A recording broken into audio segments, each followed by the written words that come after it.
All right, good morning, everyone. Welcome to the joint meeting of the Board of County Commissioners and Board of Education.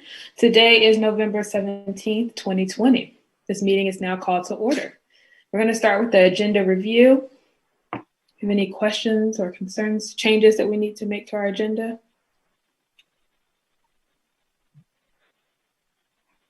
All right, sounds good. All right, so we'll continue to move forward. Do we need to vote?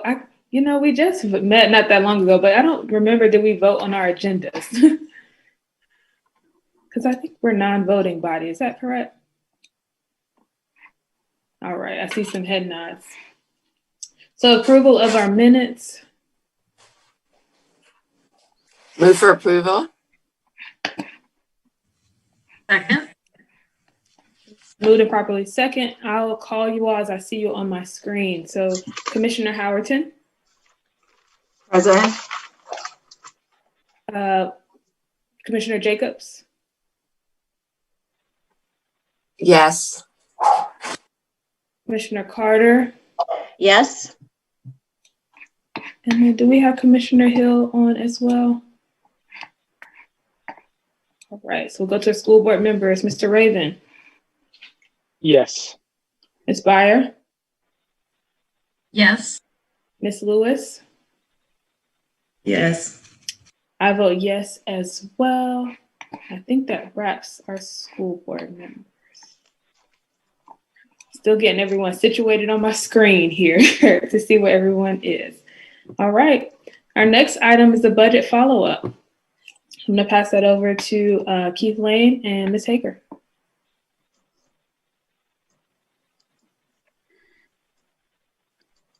I want to make sure everyone can see my screen, hopefully, and they see the presentation clearly. Thank you, Natalie. Thumbs up. I can clearly see that. Much appreciated. Claudia, if there's any intro you want to give, you're welcome to, or I can start. I got to be honest with you, I'm not real clear on what the expectation of this particular presentation is, but we took a chance to assume we just wanted a basic update of what was approved by the Board of County Commissioners and where our budget is right now, and then we can go with whatever the discussion needs to be or whatever direction it wants to go after that. Just a quick review. The county supported, as part of its approved FY 2021 budget, partial funding of the DPS $15 hourly wage request. $1.9 million was added to the current expense funding as additional dollars to pay for a partial increase. That partial increase of $1.9 million equals approximately a $14 minimum hourly wage in 2021. And this was going to be the first year of a 2-year phase into the $15 per hour, hopefully getting there in next fiscal year, FY 21-22. The total cost of the move was presented as about $3.85 million or 3.8 something million. I'll show you on the next slide. And this basically cut it in half. And this is a table of information we received from Durham Public Schools showing the distribution of the dollar amount and the impacted FTEs and those areas where the FTEs would be impacted from that first distribution of $1,907,000. Remember, I told you about the total amount. This table was also provided by DPS and shows the total to move to a full $15 an hour hourly wage for approximately 1,400 DPS employees. That would cost $3.85 million. There was a note that DPS added about potentially if the state were to add its additional funding to pay all classified school district personnel $15 an hour, then we could potentially see a county reduction of need of $750,000 to $1 million.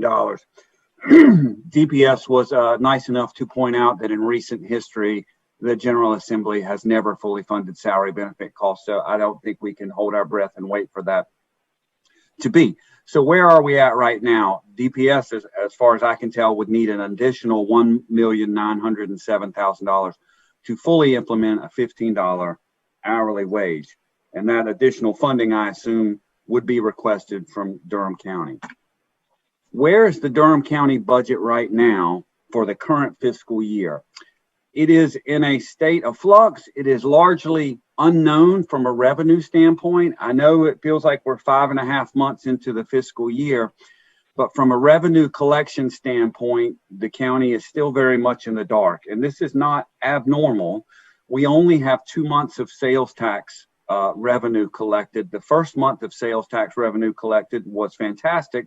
The second month was terrible. I am not yet able to glean or suss out what the future holds for the rest of this fiscal year with that level of variability for the first 2 months.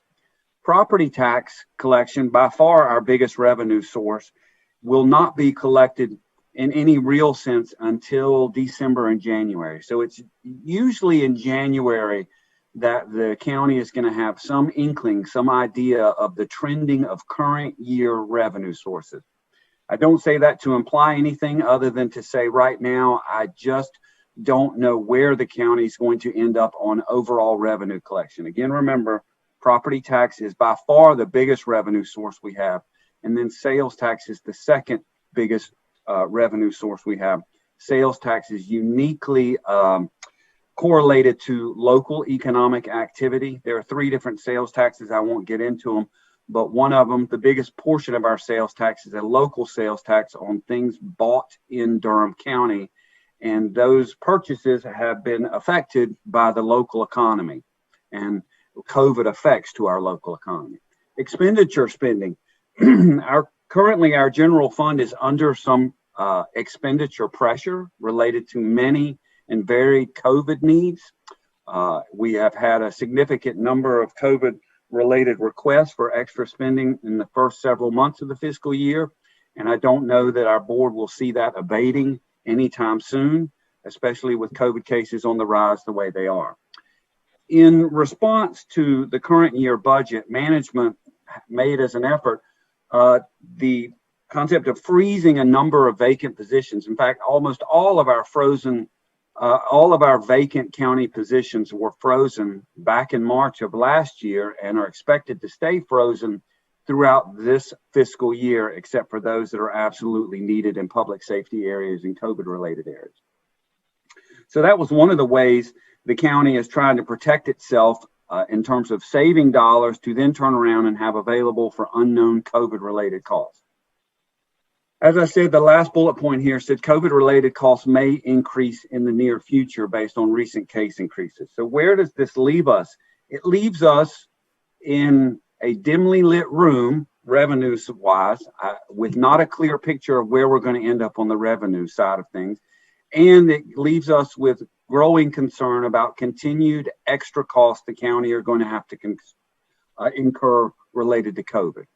I can leave it there. We can delve into deeper issues if you would like, but I think that's a pretty clear summation. So our revenue collection, we will know something. Generally, we collect 75% of our property tax around January.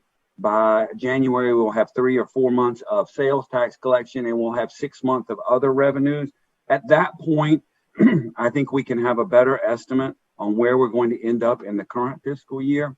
What are the ramifications of revenue collections? Less than budget amounts, we would need to use our fund balance. Fund balance is equivalent to our savings account. We would have to dig into our savings account if we get less revenue than expected to pay for either current expenditures or even increased COVID-related expenditures. The only other choice we would have if we get less revenue than expected in the current fiscal year is to make expenditure cuts to budgets.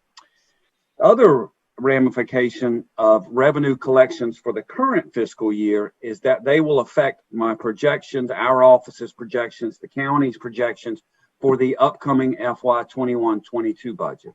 And that budget, depending on revenue collections, and honestly, depending on what COVID does or doesn't do and some other things, may need expenditure budget reductions from departments to reflect those revenue reductions and COVID-related cost increases. So I don't even know if we're cautiously optimistic. I would say we're just very cautious at the moment. in a somewhat unknown environment that is unfolding daily in front of us. And that is all I have for a summary as it relates to the $15 an hour issue. If there's some other direction you all would like to go, please let me know or let our management staff know. Thank you.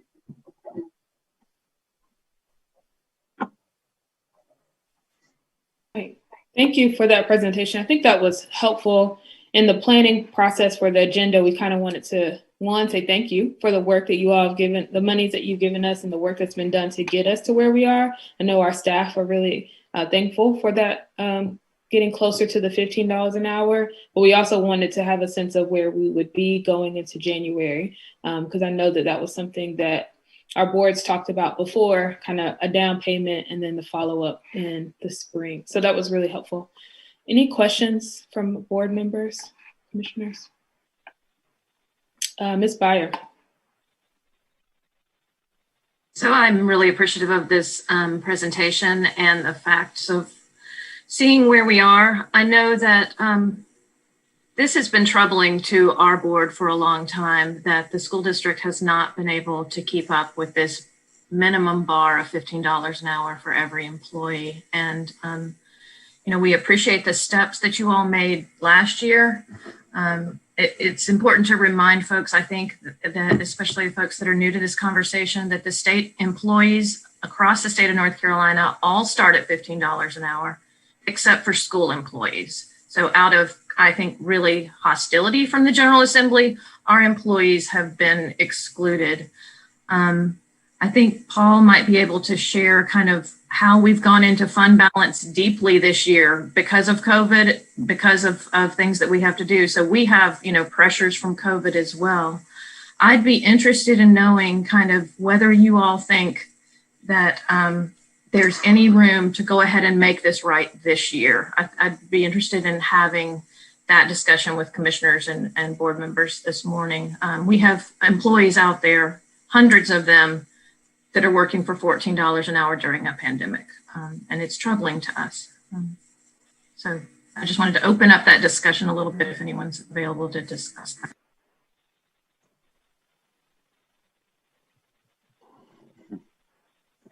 Well, Natalie, I appreciate that comment. And I know I agree it is troubling. And I know, you know, that several of our board members did support initially going to the $15 per hour wage for this very reason. And our board members actually made a commitment that it would be that people would do it in January. And that was the number one priority for our board. I guess the question is, I guess my question for Keith is, in terms of funding it even now, we would need to look at our fund balance. And I know, Claudia, you said at our last board meeting, that we do have a lot of extra money now in our fund balance from, I guess, the last fiscal year that came in. Yeah. Yeah. So our fund balance did grow. A lot of extra are probably words that budget folk will always refrain from, but our reserves did grow, which is a positive thing. And one of the sort of next steps that we would also suggest is having some conversations with the Durham Public School staff to see where they're projected to end their year-end fund balance as well. If we were to look at making recommendations, we would recommend those conversations happening closer to January so we can get a clearer picture, but it is clearly the board's decision. But those are the sort of two clarifying points, gauging where DPS will end up, just like with us, with year-end 2020, with fund reserves from the CAFR. Ours is still going to be close to the $9 million in growth. And then contextualizing that with the current fiscal year. So as Keith mentioned, Some of our revenues are coming in lower than we expected, but some of it we are not surprised. We knew property taxes would come in slower this year because we billed our residents later. We billed them in September because of the deferred payment plan or tax deferment program that we implemented, which had a somewhat of a ripple effect. Plus, collections are a little bit slower because of COVID and the manner in which we're posting some of those bills for social distancing. So we know by January, we'll have a much clearer picture of where we are with property taxes. Our ability to do it now, that is truly a board decision. We do have some capacity, but based on what we've typically done, I would also recommend we gauge where DPS is, and also so it's a shared conversation.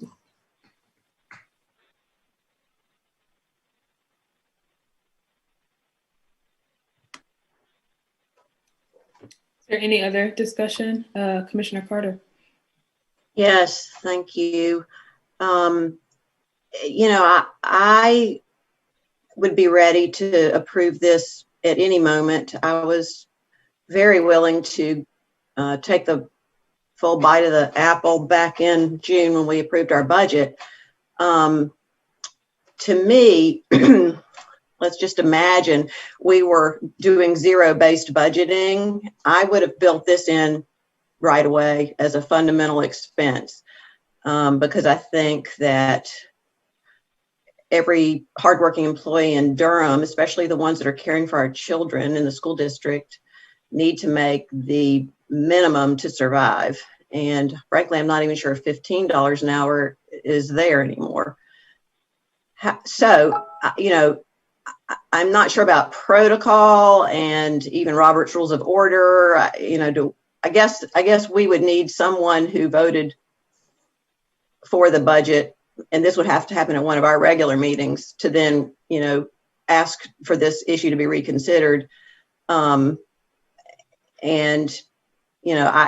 agree with Claudia that the school district, could look into their reserves as well. I hear the school system when they're saying they also have pressures on their fund balance. I know for a fact we do have twin pressures of potentially lower revenues, and every meeting we have what we think are emergencies that we need to make extra expenditures on related to COVID. But this is also one of those.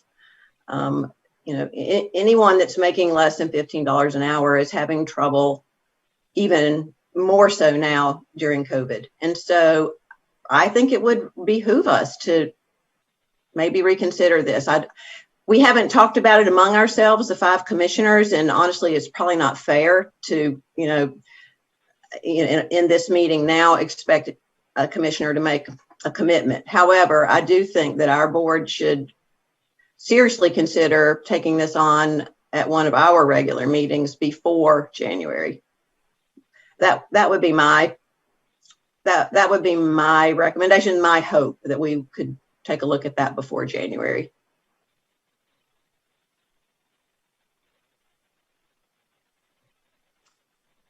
So I guess you're waiting on me to say something. So I appreciate what my colleagues have said. I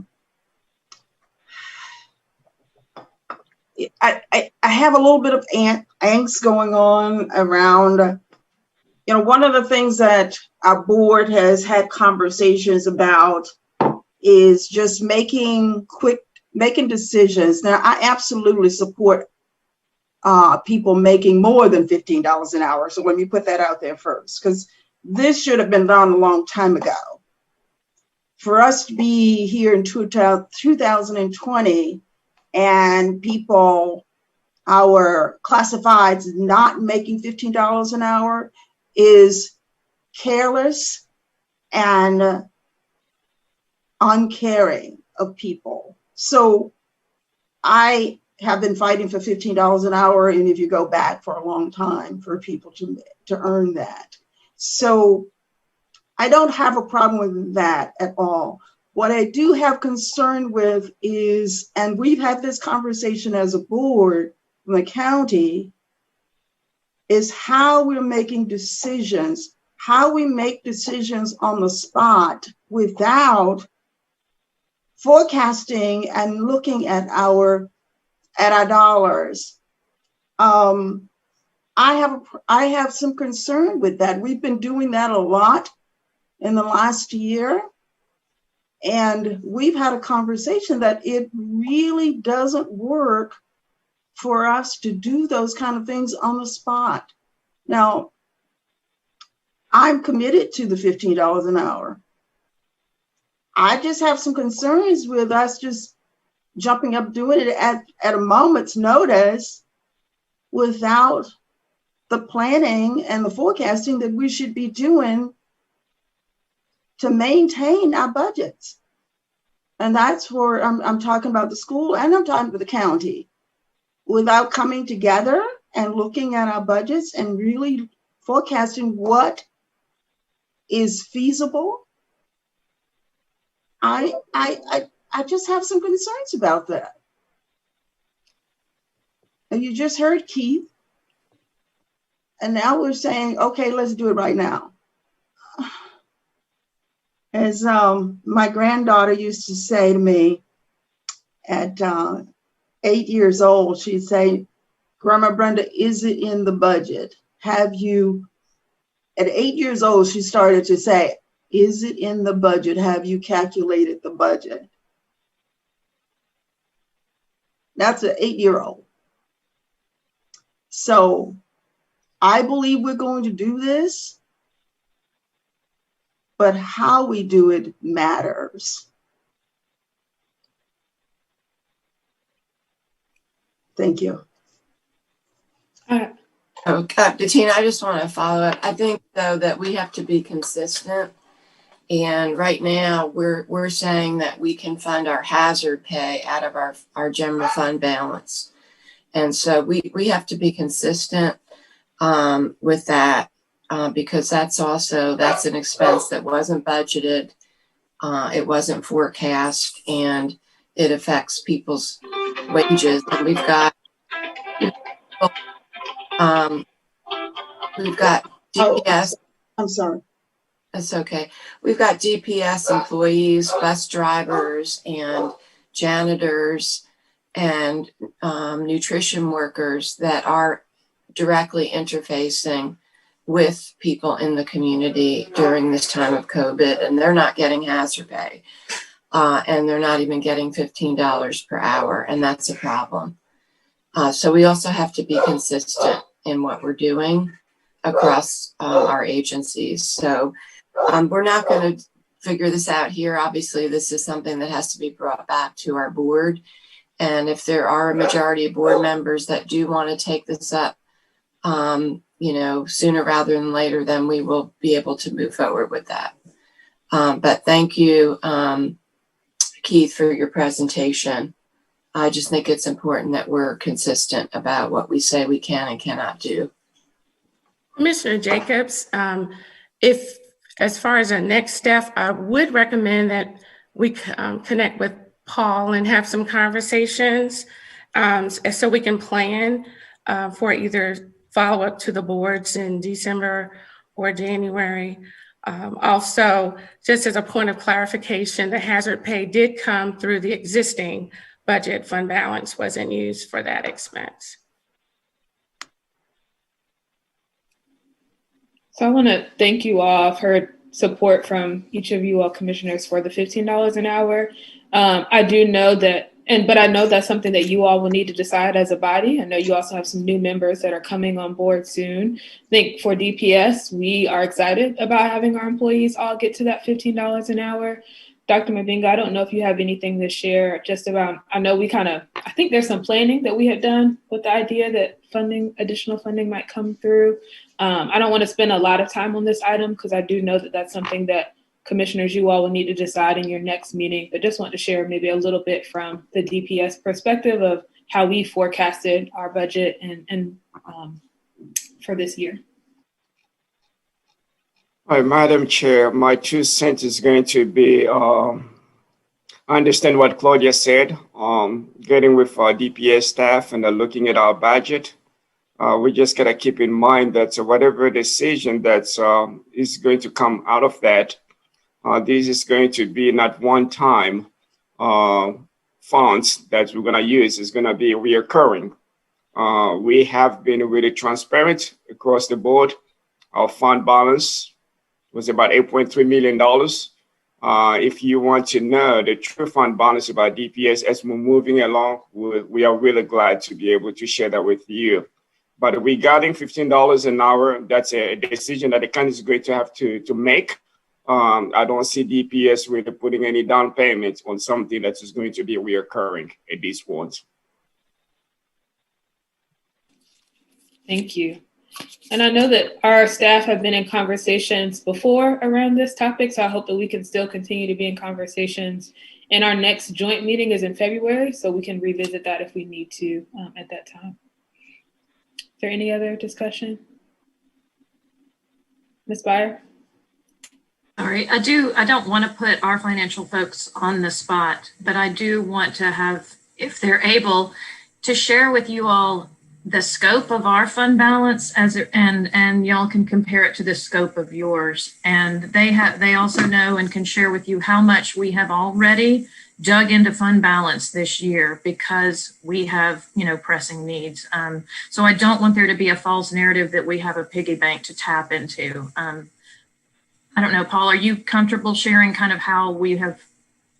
Ms. Byer, I think that's an excellent question, but it's going to come up a little bit more in our DPS budget presentation. So if we could hold that and make sure we get there, because I know there's a full presentation that shares kind of where our budget risks are, our fund balance, and all of that. So I think we can circle back around to that. Perfect. And then we can look at the scope of the county fund balance maybe in that conversation as well. Thank you. All right. Thank you all for that discussion and the presentation. The next item on our agenda is a COVID learning update, and we're going to turn it over to Dr. Hardy. Good morning, Chair Umstead and Chair Jacobs, our county commissioners and Board of Education members, and Dr. Mabinga. Today, we are going to share an update regarding our recommendation that will be before our board later this week. And I think I do have permission to share my screen, so.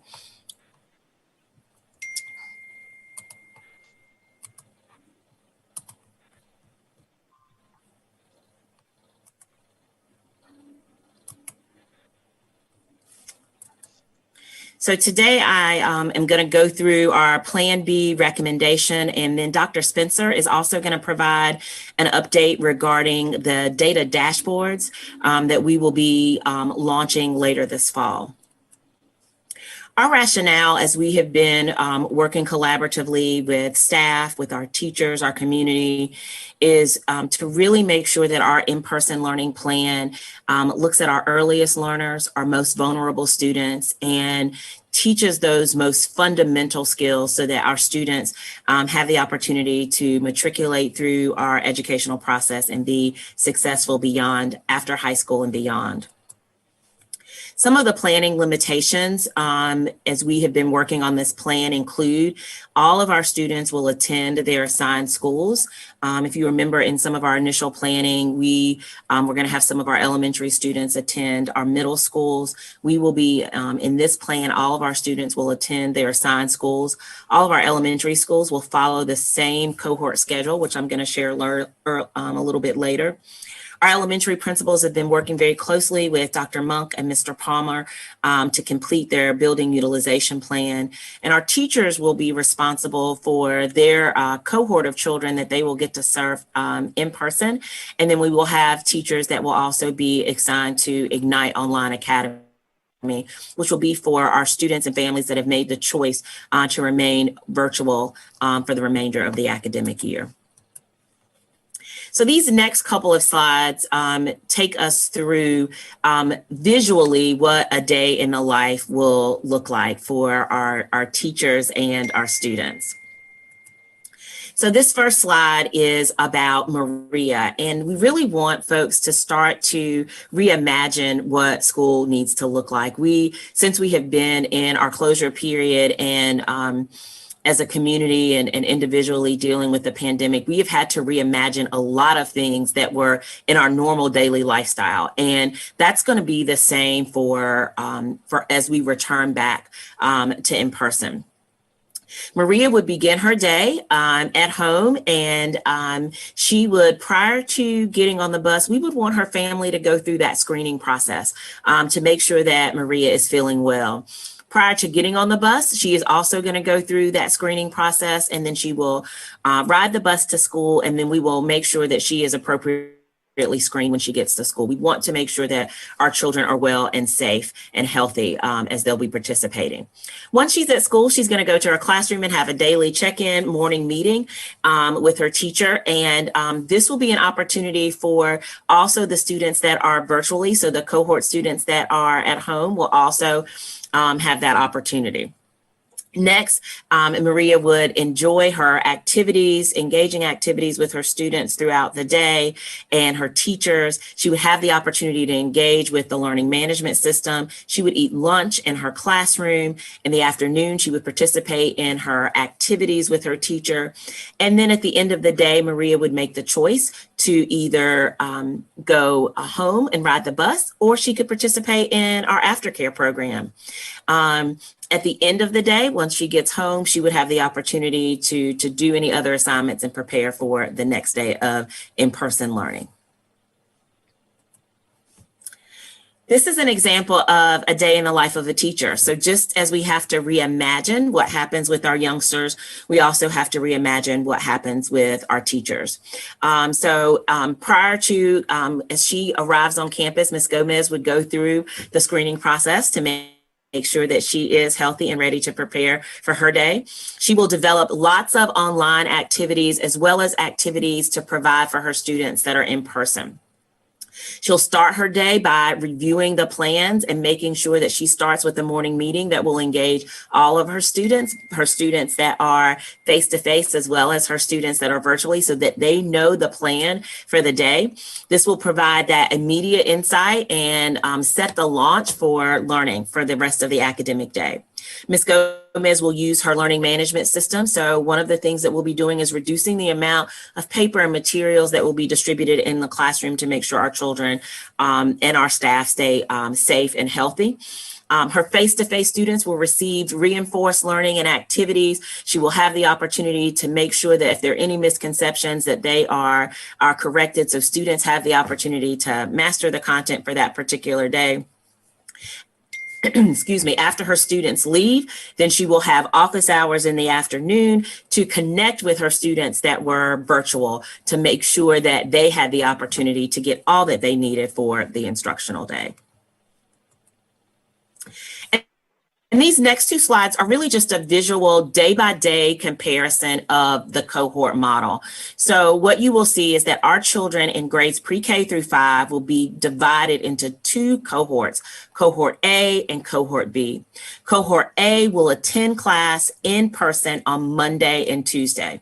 And you can just see on this slide kind of what will occur for that particular day. After going through the screening process, they'll have their morning meeting, they'll be in classrooms 6 feet appropriately distanced, and they will be engaging with their teacher. Cohort B will connect with the teacher virtually in the morning, set the morning meeting, and then they will be completing their assignments in an asynchronous format, and they will be virtual.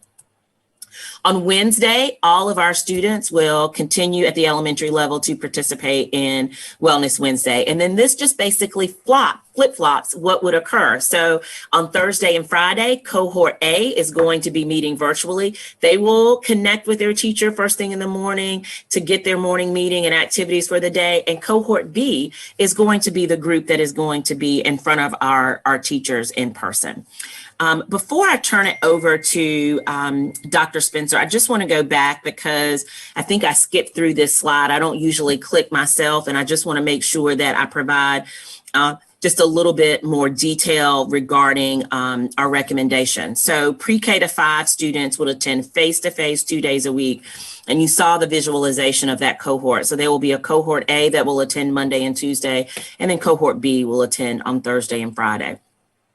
Our self-contained students and our deaf and hard of hearing and visually impaired students, they will be attending 4 days a week. We know that that is a group of youngsters that is more vulnerable, and we want to make sure that we are providing as much in-person support as possible. Since we will be providing in-person instruction according to this recommendation for our pre-K through 5 children, then those families will have the option for Ignite, which means you have the option to remain 100% virtual. So our families would have a choice. And then for our pre-K students, we will continue our pre-K sliding scale because our pre-K children will be attending only with their cohort. They will be cohorted 2 days a week, and that's how they will be attending in this in-person recommendation. At this time, I'm going to turn it over to Dr. Spencer to take us through the dashboard, and then we'll have comments by Dr. Mabinga and any questions that you may have. Dr. Spencer?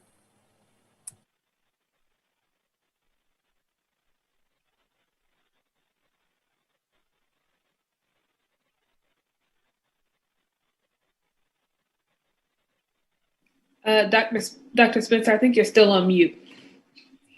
Thank you so much. As we look at the COVID-19 dashboards, our district, we have created 2 different dashboards for the purpose of informing our community of the status of both the health as well as the readiness of our schools.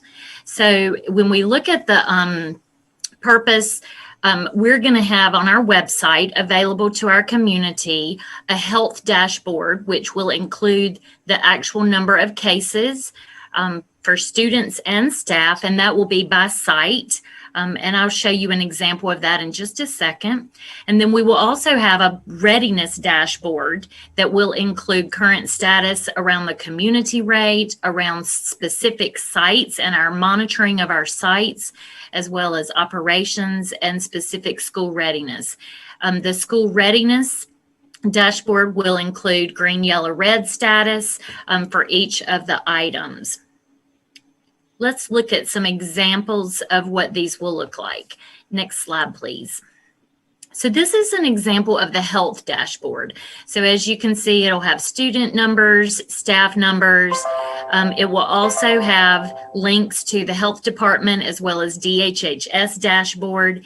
And on the left-hand, bottom left-hand, you can see click here for full dashboard by school site and cumulative data. In just a second, I'll show you what that looks like.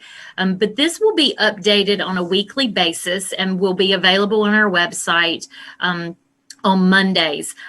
Obviously, we are working very closely with the Durham Health Department to provide accurate information for this. Next slide, please. So when you click the school dashboard component of the health dashboard, you get, this is just the top portion. So you would scroll down and you can see that all of our sites are listed. Just to the right of the sites is the cumulative number since July 1 of cases, and then it goes month by month. So for example, right beside the cumulative, you see November, that is cumulative. So as we go through the month of November, that is updated so that you can see a holistic picture of cases that are our students and staff through since July 1. Next slide, please. So this is our school readiness dashboard. This is a sample.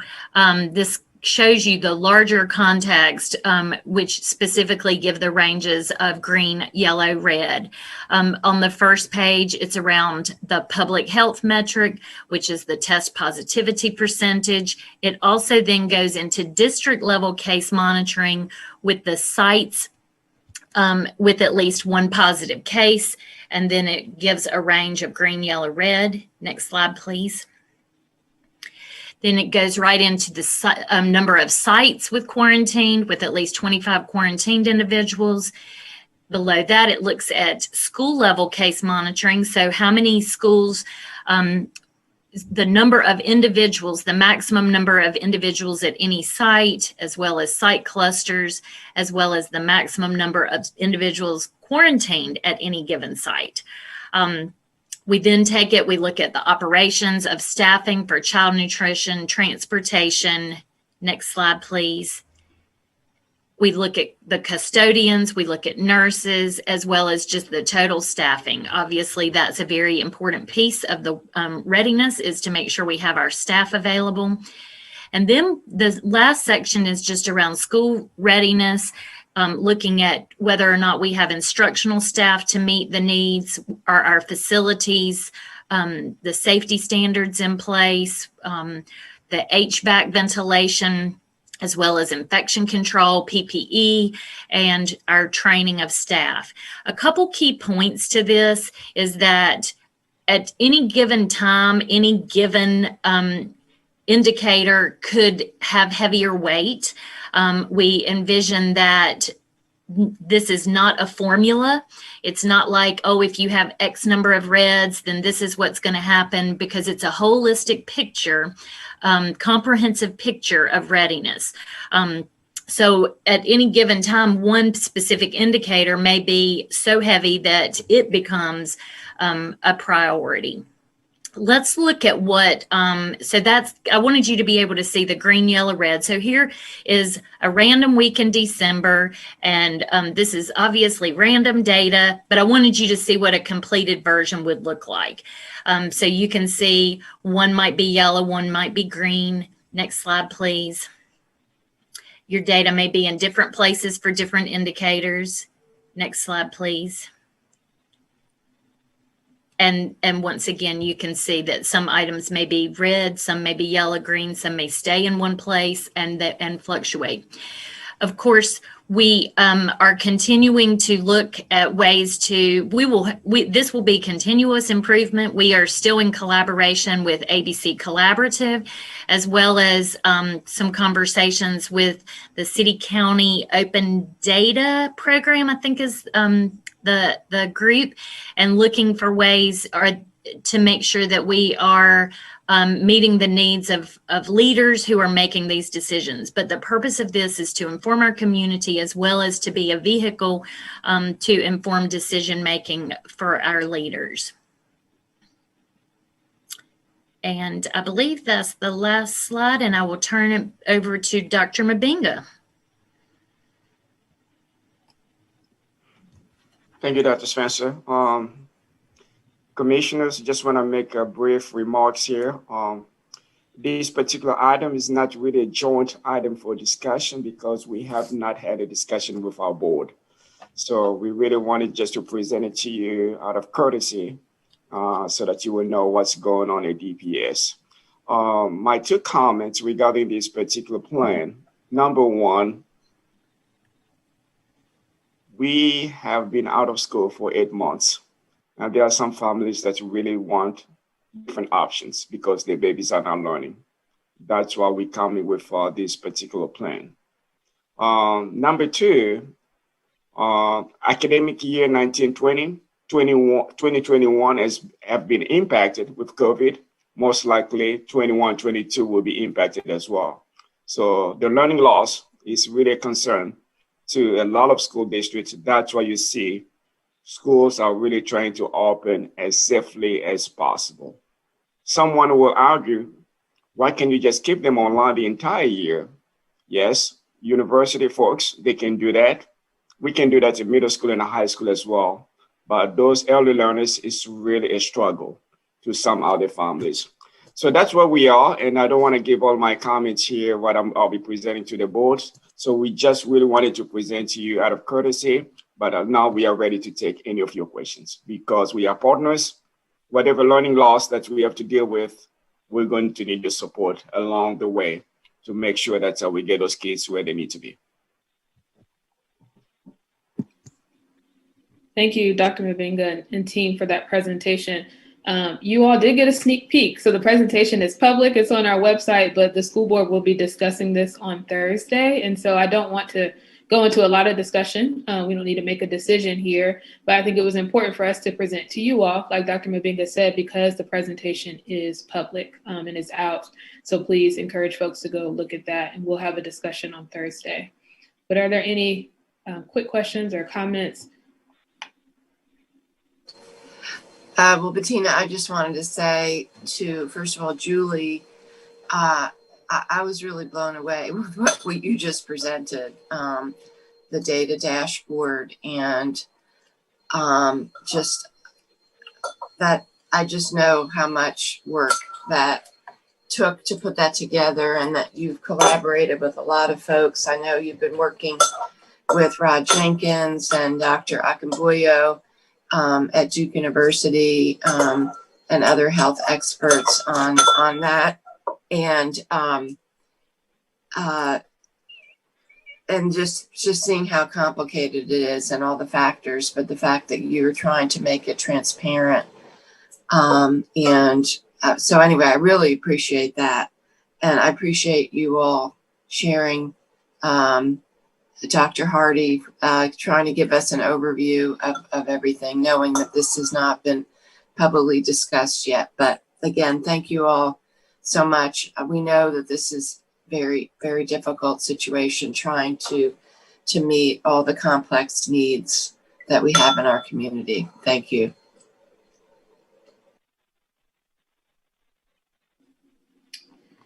Thank you. Commissioner Carter.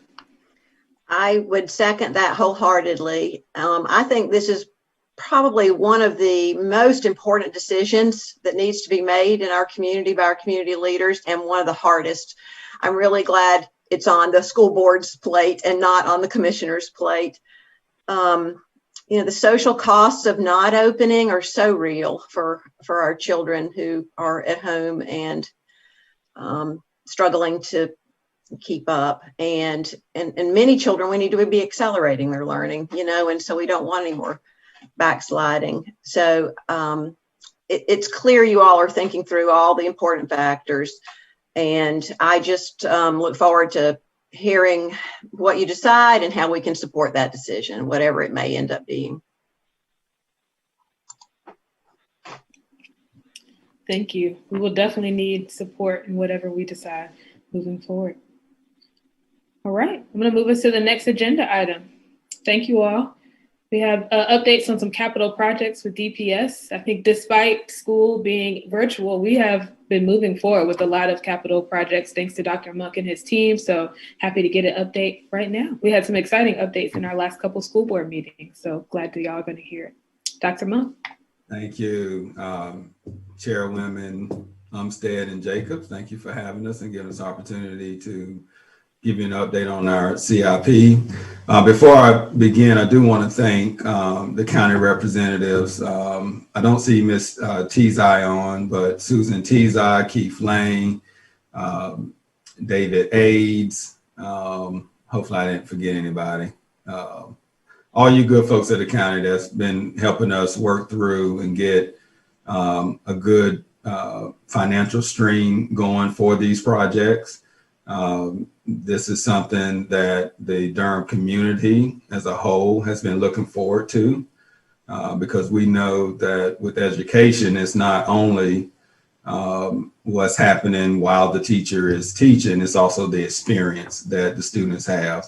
Being able to come to a campus that looks beautiful, being able to sit in rooms that are comfortable, all of that is important to education. So we appreciate the partnership. We meet regularly with the county staff. I believe that is the wish of both boards. They have expressed that on many occasions, and we have all taken that very seriously. So thank you for your partnership. Ms. Smith, if you could skip to slide 3, please, on the presentation.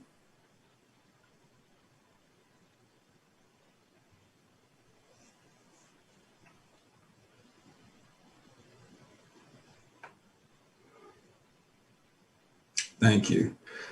All right, so here you will see the projects that are from the CIP that we're currently working on, remembering and recalling that this is part of the strategy for funding the $500 million that the county has committed to, that we would do a stretch between now and 2023, where we will be doing design and construction on a limited number of projects.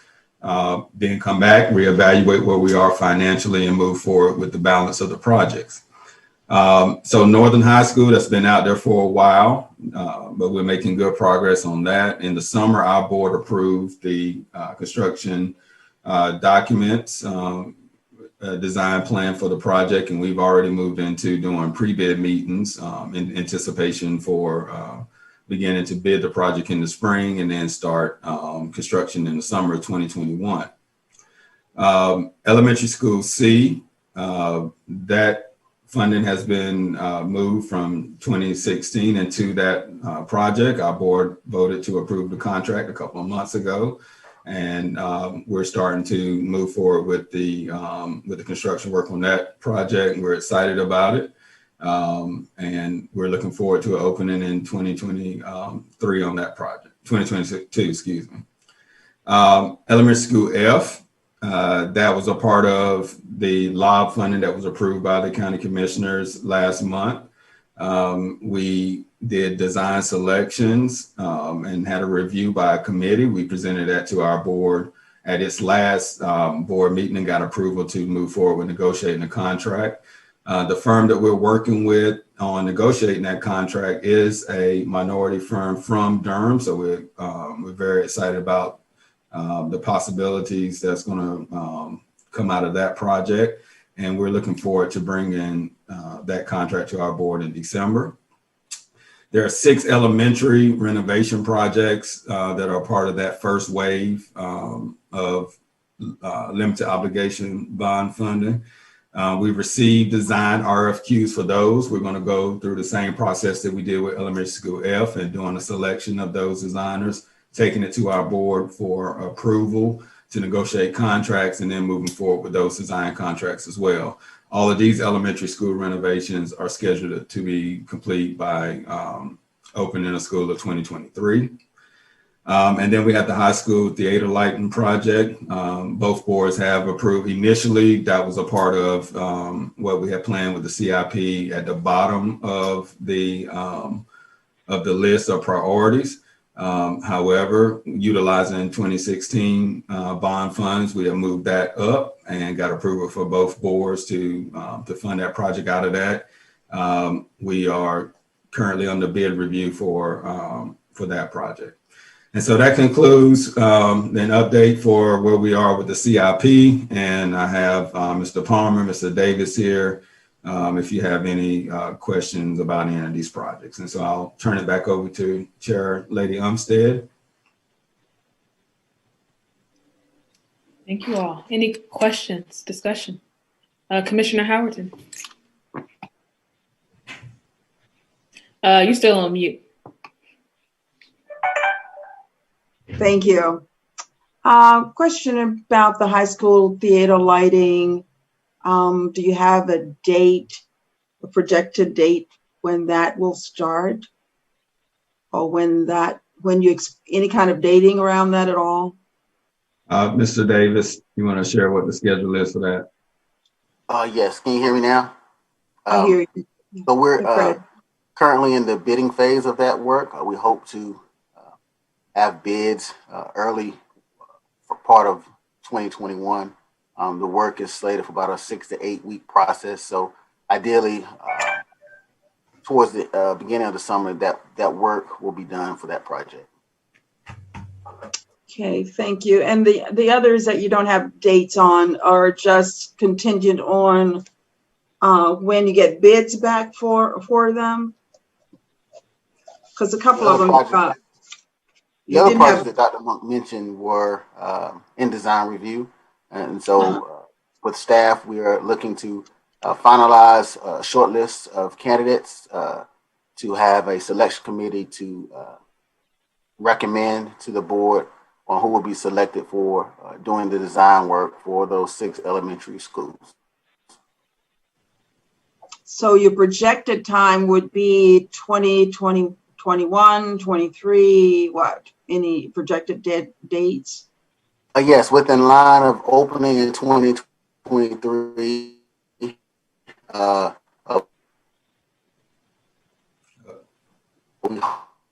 Okay, you faded out. I didn't hear you. 2 months to have those.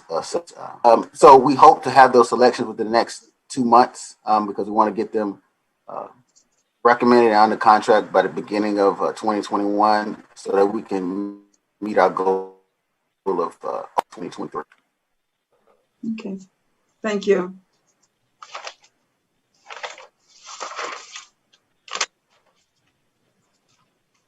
Ms. Spire. Thank you, Dr. Monk, for this presentation, and thank you, commissioners, for the creative ways that we've been able to find financing for a lot of big projects that are well overdue. I feel like the old lady on this board, so I would just dig into my history of 10 years on this board and say that, you know, we last had a bond in 2016.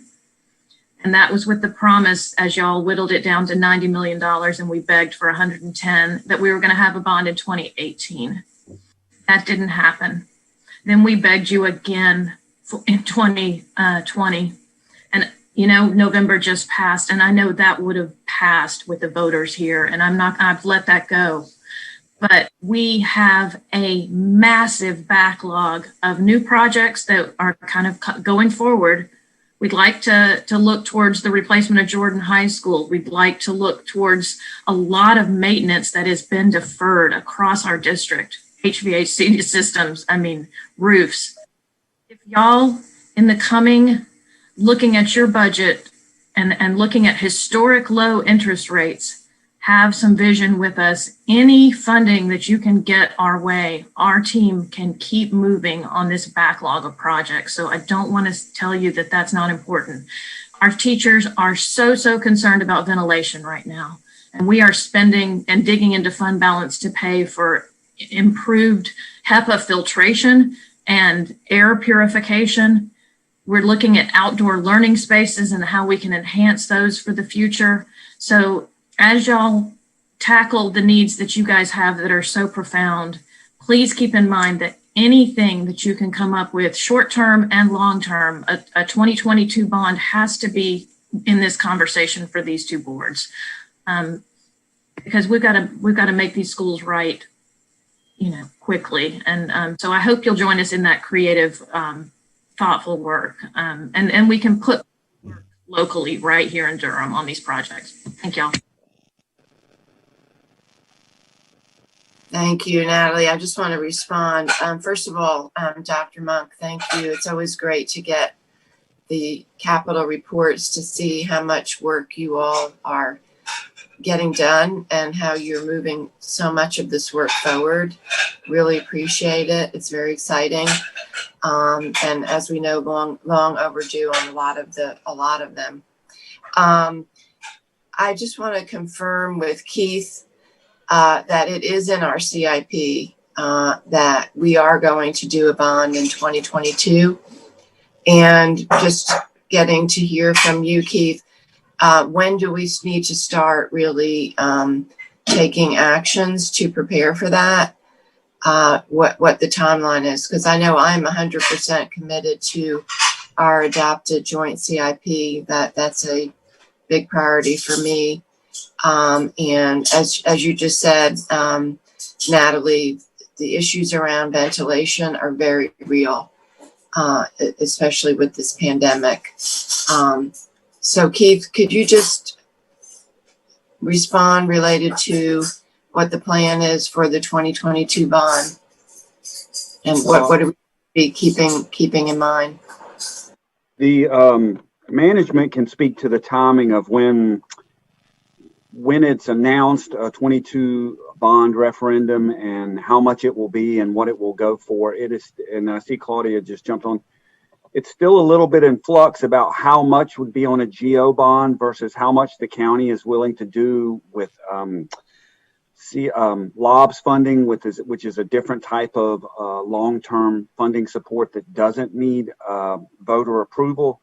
As noted, interest rates are so low right now, the difference between using LOBS and using GO bonds is close to insignificant. It's not exactly the same, but they're both, interest rates are so low that we can move back and forth between the two. Dr. Monk has a very aggressive schedule and request for school updates, new schools, and many of the issues that Ms. Beyer spoke of. And the county is trying to meet that aggressive schedule through the use of LOBS funding and GEO bonds. I would like to reiterate that we have worked very closely with DPS and we have worked with our financial advisor to meet all the requests that Dr. Monk has presented in front of us, at least for the next 3 to 5 years. After that, we'll have to review again and add on things. But we have tried to meet a schedule of well over $500+ million over the next 10 years, with a large portion of that weighted to the next 2 or 3 years, including the new schools you spoke of. So I can't tell you right now exactly how much is going to be on a GEO bond referendum for 2022, but I would like for everyone to hear, at least from my vantage point, and Susan can speak in or Claudia can, that as of this point, the county is dedicated to supporting all the requests that DPS has on the table right now in terms of what they've shown us so far, Dr. Monk and others, and that we will support that either through LOBS and or a GEO bond referendum. So I hope, Ms. Beyer, that alleviates some of your concern, because there's a lot of projects that Dr. Monk has pointed out to us, and I'll be impressed if he can get through. He's going to need some support in his area to get those things done.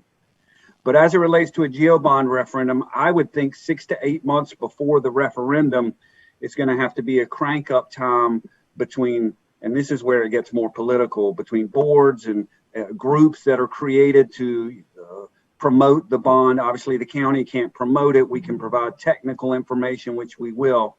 I believe in the last one, there was a group run, I forget the name of the African-American man. Claudia, you can remember, he was the head of a group that sort of went around and promoted the bond referendum. He and some other folks did that. And then I remember some DPS folks and some county folks would go around supporting to say, this is what it might cost for a property tax rate increase if that's what we were going to use, and explain the technicalities of it. But I believe it's 6 to 8 months in advance for that, if that's what anyone particular was questioning. So Keith gave a great overview of sort of where we are. I mean, y'all gave us a clear charge to meet DPS's needs. And we've worked closely with our financial advisor to make sure that the timing of cash that's needed is matched with the available dollars. Right now, we're using LOBS. As we get closer to planning for 2022, we can determine what a package would look like, but it is on the plan for a referendum in 2022. But as Keith shared, we'll just have to evaluate where we are, what we've already financed by LOBS, and also look at needs beyond that point. So, I mean, that is the plan. And we've tried to, as Dr. Monk shared, partner with them to move things along. And I know they've had quite a few discussions. LOBS do take a little bit more steps, but it still achieves the end desire of getting the projects done.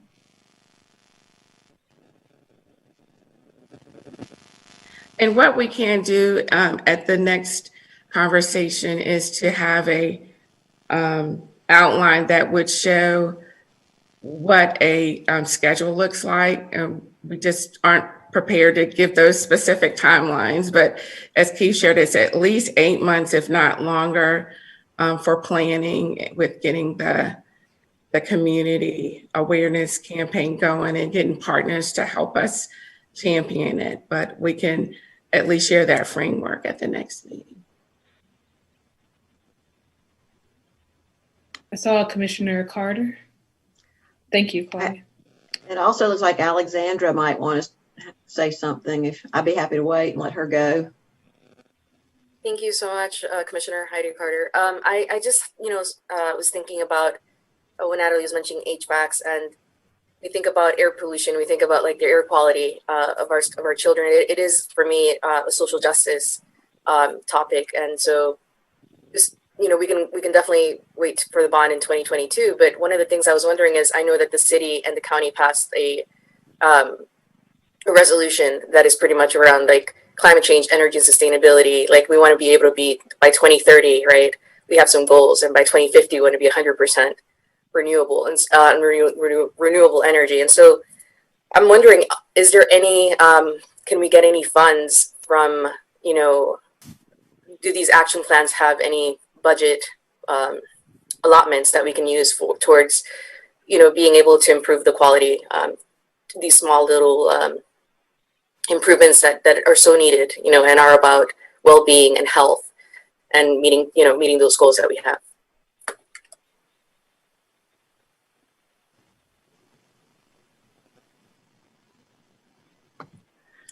That's a great comment. I'll speak to it. When the targets were established, part of the challenge and opportunity is identifying the resources to support those goals. Much of that has happened within departmental budgets that are existing, and when planning through capital dollars for renovations or new construction with the goal in mind of those targets. So as renovations occur or new buildings come on board, it would help. But to your point, there are lots of areas that may not necessarily need a new major construction project, but could be achieved through dollars. And I believe some of those areas would be addressed with current projects that you have underway or are planned. But again, that's something that we can either talk about later, or Ms. Dr. Monk or others could weigh in on how your current budget addresses some of that, or if it's something that's been addressed in a major way. Yeah, so, and thank you, Ms. Hager, too. I didn't see you on the screen before, but we also work really closely with Claudia, too. So thank you for your work.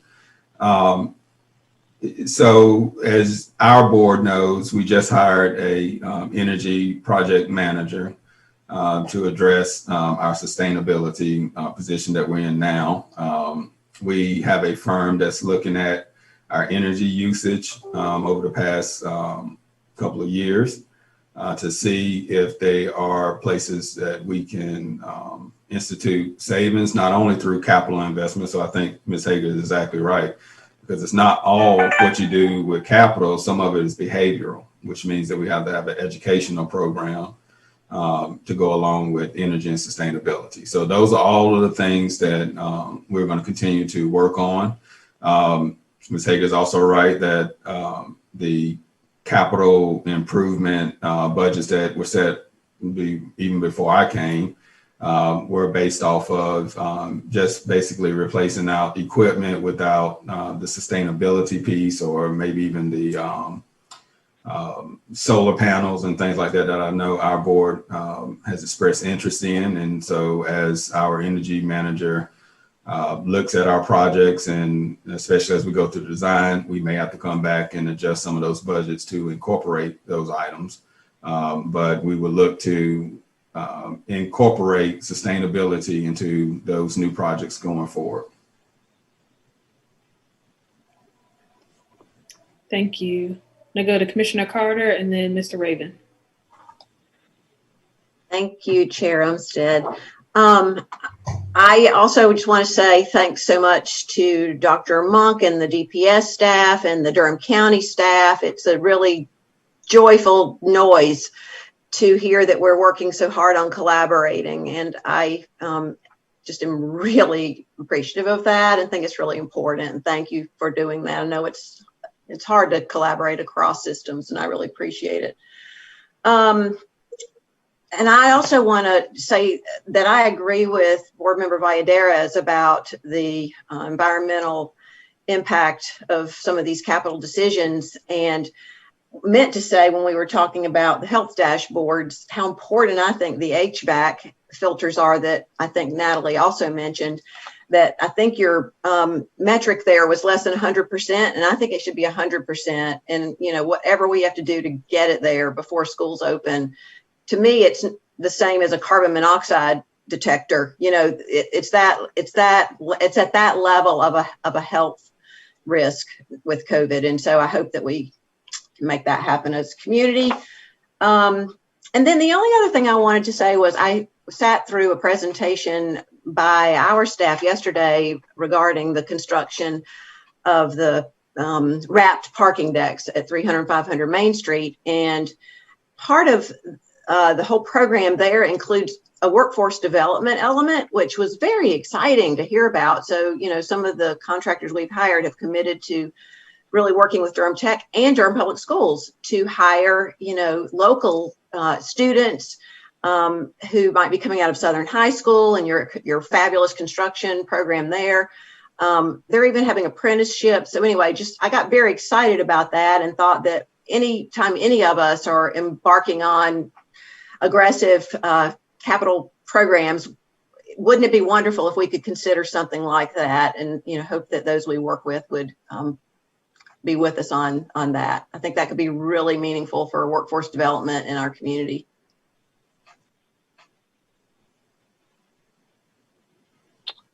Thank you. And I really would like to just point out that I know I'm personally appreciative of the relationship that the county and the district always seem to have. Like, I have no doubt that we're going to be able to take care of everything that we're talking about. The question is just how soon.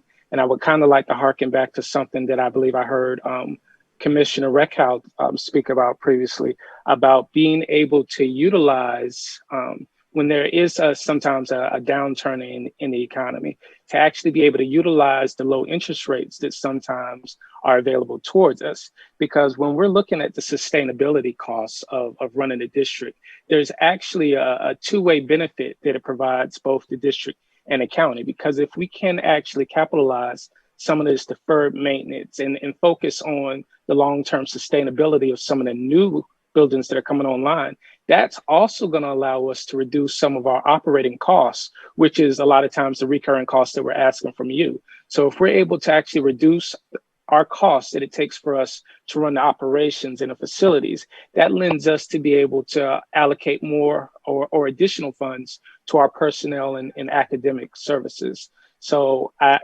say I have no doubt that we're going to be able to do this. The question is, are we going to be able to take ourselves up on the opportunity that's presented itself to be able to lock in some of these low interest rates? Because I don't know if we're going to probably see it again in the next 20, 30 years. So. Thank you, Mr. Raven. I think the collaboration that we've seen so far gives me some faith that we're going to be able to figure out how to make that work. So I'm excited about the projects that we have in place and moving forward to figure out how we can do good work for our students. So they have, I think, and that's in our strategic plan for DPS, right? Making sure that the buildings and facilities are not just up to code, but are like stellar for our students, right? Tina, can I just make one quick comment in response to Alexandra's comment? Alexandra, that's been a huge priority for me. Our climate change resolution that we passed back in 2018. And I just want to share the exciting news that we just approved the contract with folks who are going to help us actually develop a plan. So we're working on the plan right now of how Durham County is going to meet the 2030 goals and the 2050 goals. So hopefully there'll be information in there that will be helpful for Durham Public Schools as well. But absolutely, students being in a classroom that is safe and healthy is very fundamental. And we know we've had issues with that in many of our schools, and that has been really the urgency around so much of the work that DPS staff is doing with the renovations. And I think that's what's exciting, what we saw with the plans for the Northern High School at our last meeting, and how that's going to be environmentally done in an environmentally sustainable way, and also be a healthier environment. So thank you for raising that issue. I appreciate it. All right, thank you all. We're going to keep moving to our DPS budget update. I'll turn it over to Paul Lasur and Alex Modestu. Good morning, County Commissioners, Durham County staff, board members, and DPS staff. Today we're going to, if you can bring up the slides, please, or do you want me to share my screen? I'm taking care of it for you, Paul. Okay, thank you. As we get started today, there's been a lot of changes that have occurred since we last talked in that regard. From the standpoint of the General Assembly finalizing their bill, not giving any salary increases, providing us with hold harmless for the purpose of our projected enrollment that they gave us for this year. It was reduced by charter schools, and then we're able to retain the remaining portion of that. Our enrollment, going back to the spring, we projected that we were going to have 33,132 students because we had a turnaround in last fiscal year, and we're showing an increase in enrollment on the 20th day of 33,024. We then, the General Assembly was lobbied by superintendents, by School Board Association, by Association of School Administrators in regards to trying to come up with a way that school districts would not be hampered so significantly with lessening funding because of the best one of two that we get funded on each year.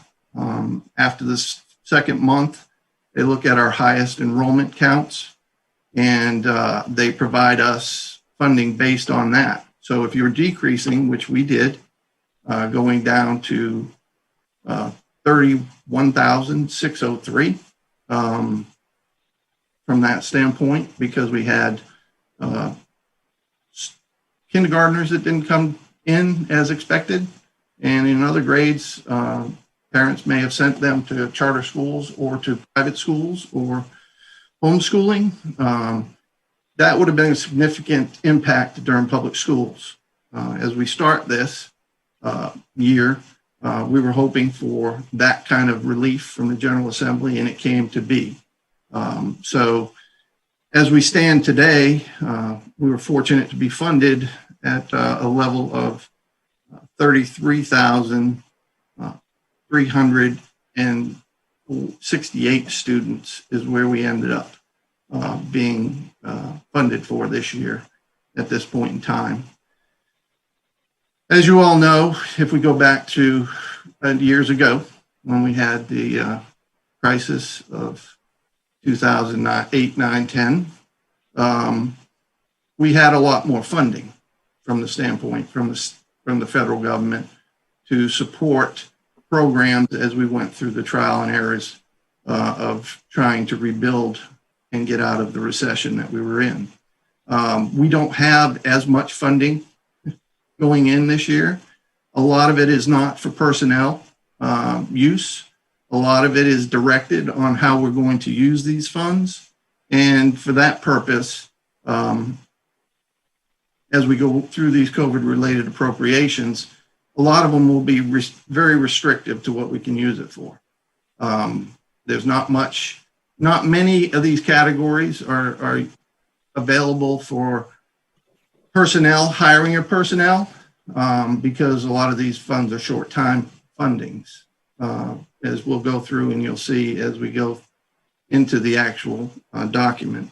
I just wanted to preface that because we're doing everything we can to maintain the level of support for our schools, and it becomes even more difficult when you've had to change your platforms and get people and students and parents working through a day-to-day schedule of online learning. We would love for the kids to get back in school, as you've heard. We're putting forth that effort in the second semester, but you know, it's a very difficult thing for everybody. And so we're learning as we go, we're adjusting as we can. The hold harmless for the state ADM will help us get through this year.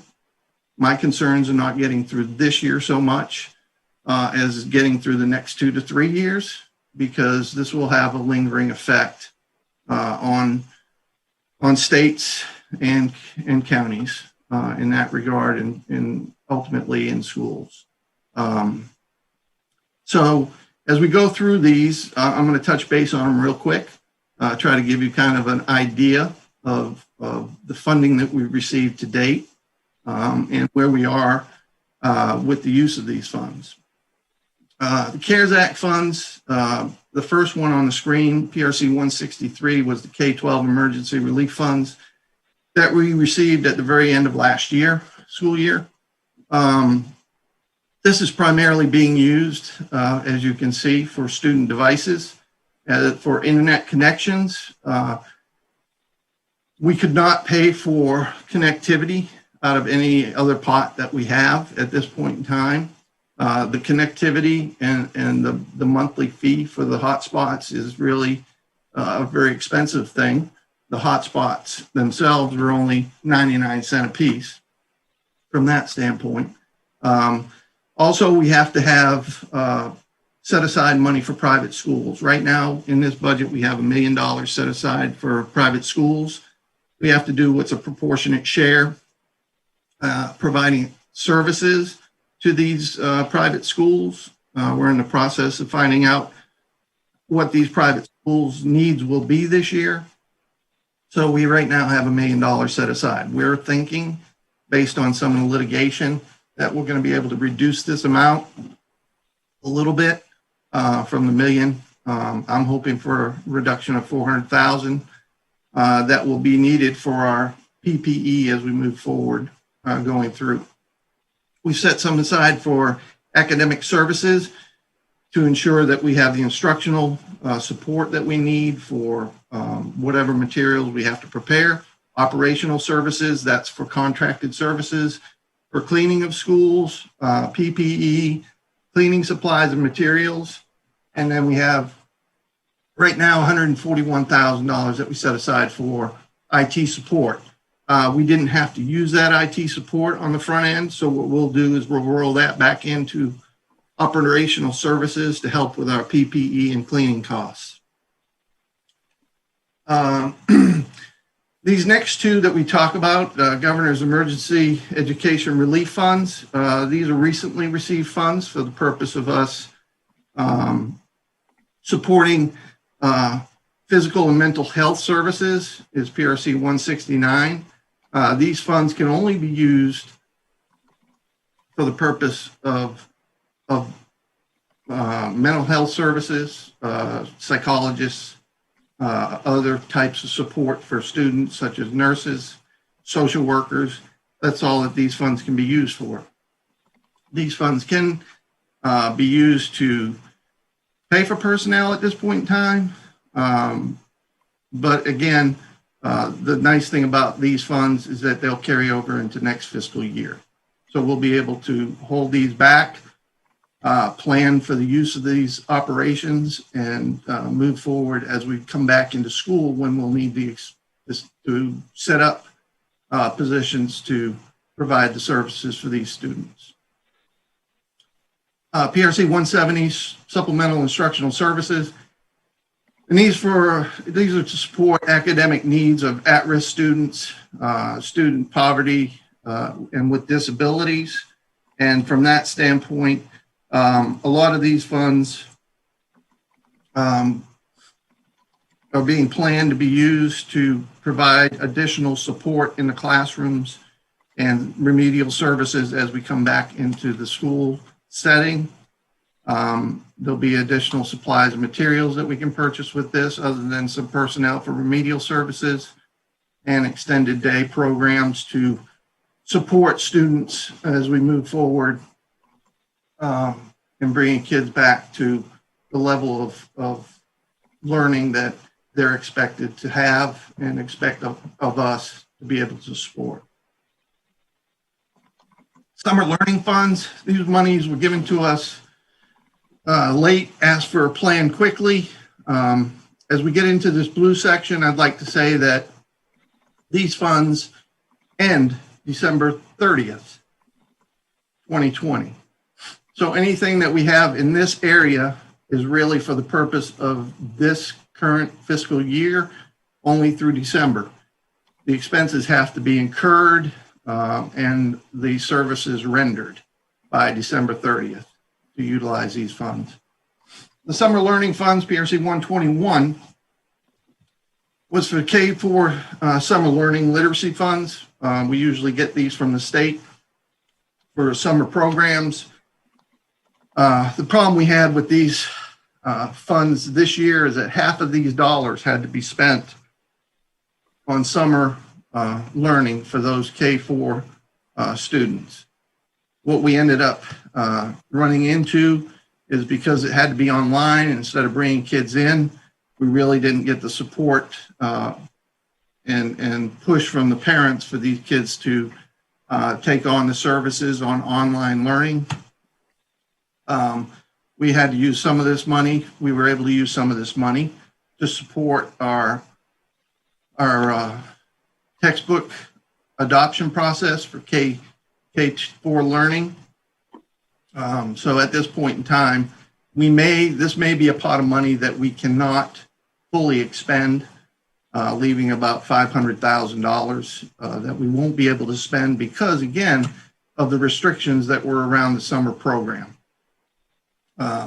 Many of the districts are having a lot of trouble utilizing these funds in the blue across the state just because of the restrictiveness of these support programs. PRC 122 is for instructional support. This is for health support for personnel, physical and mental health support services, counselors, nurses, psychologists, and social workers, like the money that's above in the tan boxes.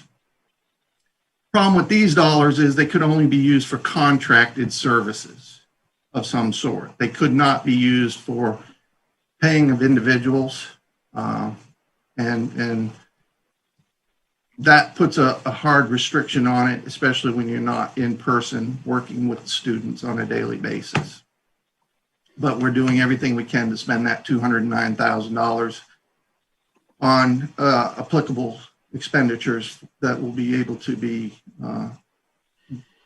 we have to ensure that all these expenditures can withhold the test of an audit. And that's really the key here in the blue, is all these tests of audit. Being in Durham, if the federal government comes down to Raleigh, they will come to Durham. That's what they do. Excuse me. That's what they do. That's what they did with the recovery funds that we received in the early teens of 2000s.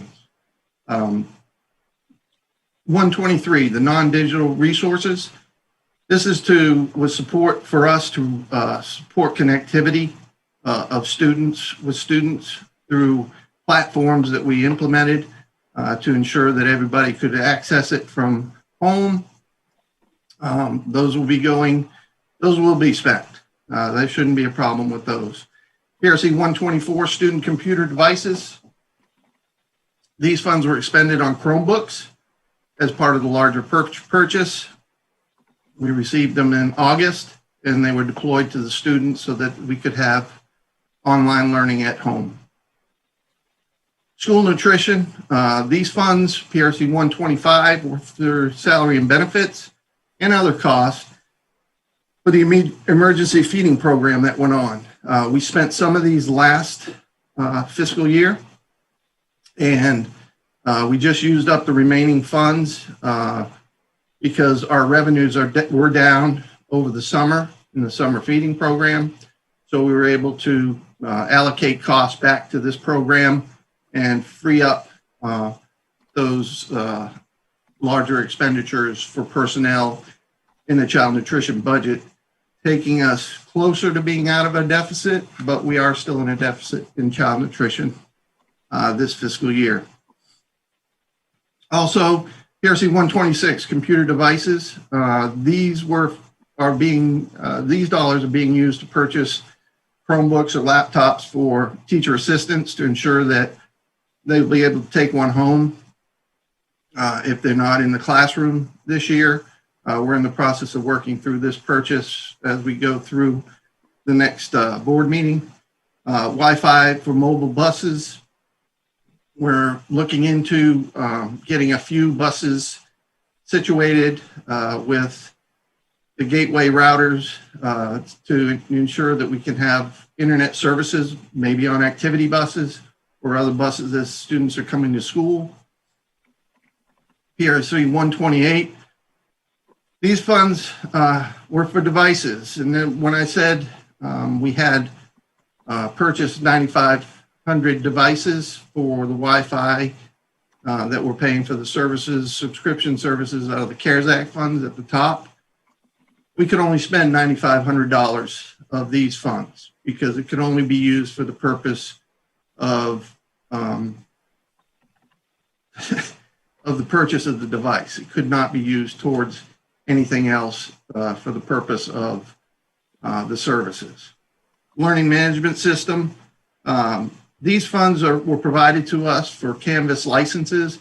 These are licenses that teachers have and students have throughout the district. We were provided additional money to ensure that everybody had what they needed for this fiscal year since the extended learning is at home. Services for exceptional children, PRC 132. These are dollars that we received for the exceptional children's services for extended year for this year during the summer, and other services that we could provide to our students for a better enhanced learning with our online learning for all students with children with disabilities. 135, cybersecurity. This money is for that purpose and that purpose only, for monitoring and support of our cybersecurity infrastructure. PRC 137, PPE, funds to procure personnel, equipment, and custodial supplies. This is a pot of money that we just received that we'll be using to purchase the additional supplies needed to ensure safety when we get back into school and cleaning of the facilities. And PRC 138 is a gaggle safety management program funds that are to procure safety management software, online learning. We're in the process of getting those dollars set up. It can only be used for that purpose. And we are working with companies to get this gaggle safety management product in place. Like I said, these up here will carry over into next fiscal year and have tidings amendment tied to them, which gives us an additional year to spend these funds. And these down here in the blue, as I said, have to be spent by December 30th of 2020, or else they will revert back to the state. With that said, the state will probably take these dollars back as part of their overall pot of money and reallocate them back out to the school districts in targeted manners for moving forward through this coronavirus time. Next slide, please.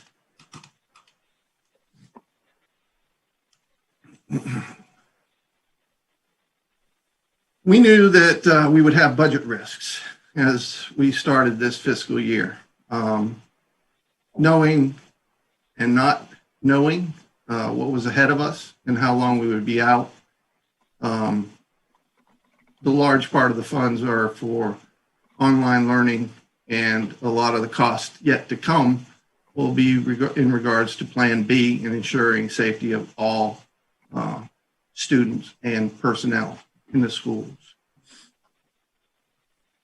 For this, we're going to be hiring another additional 175 part-time custodian positions for a total of $732,000 that was approved by the board at their last meeting. That is, we will use these funds. We're appropriating these funds for the purpose of use if we get the all clear to go back in January as the second semester starts as part of Plan B, if that's the approved platform for us to move in. We also have the DPS learning centers. Right now, we're looking at a $1.5 million loss because most of these students, it's a tiered cost per student. And with this, most of the students that are in the program are free. So we don't have additional resources for these centers other than some of the funds that we have in the community ed program, some of their fund balance, and very other limited resources for this program. To make this work, we will be operating at a $1.5 million loss for the first semester. And if it goes into the second semester, we can see that the cost is only going to increase from there. Daily breakfast, meals, and lunches, child nutrition services. In August and September, our numbers weren't quite where we wanted them to be. We need to have 7,000 or more. And since the middle of September, we've been hitting those targets. Our child nutrition program has been hitting 7,200 meals a day, over 7,200 meals a day for the last 6 weeks. We're looking for that to continue as students are in need of food, and we're able to provide that to them. Again, we want to thank all those that worked with us over the summer months to get those meals out to the children and parents across the county.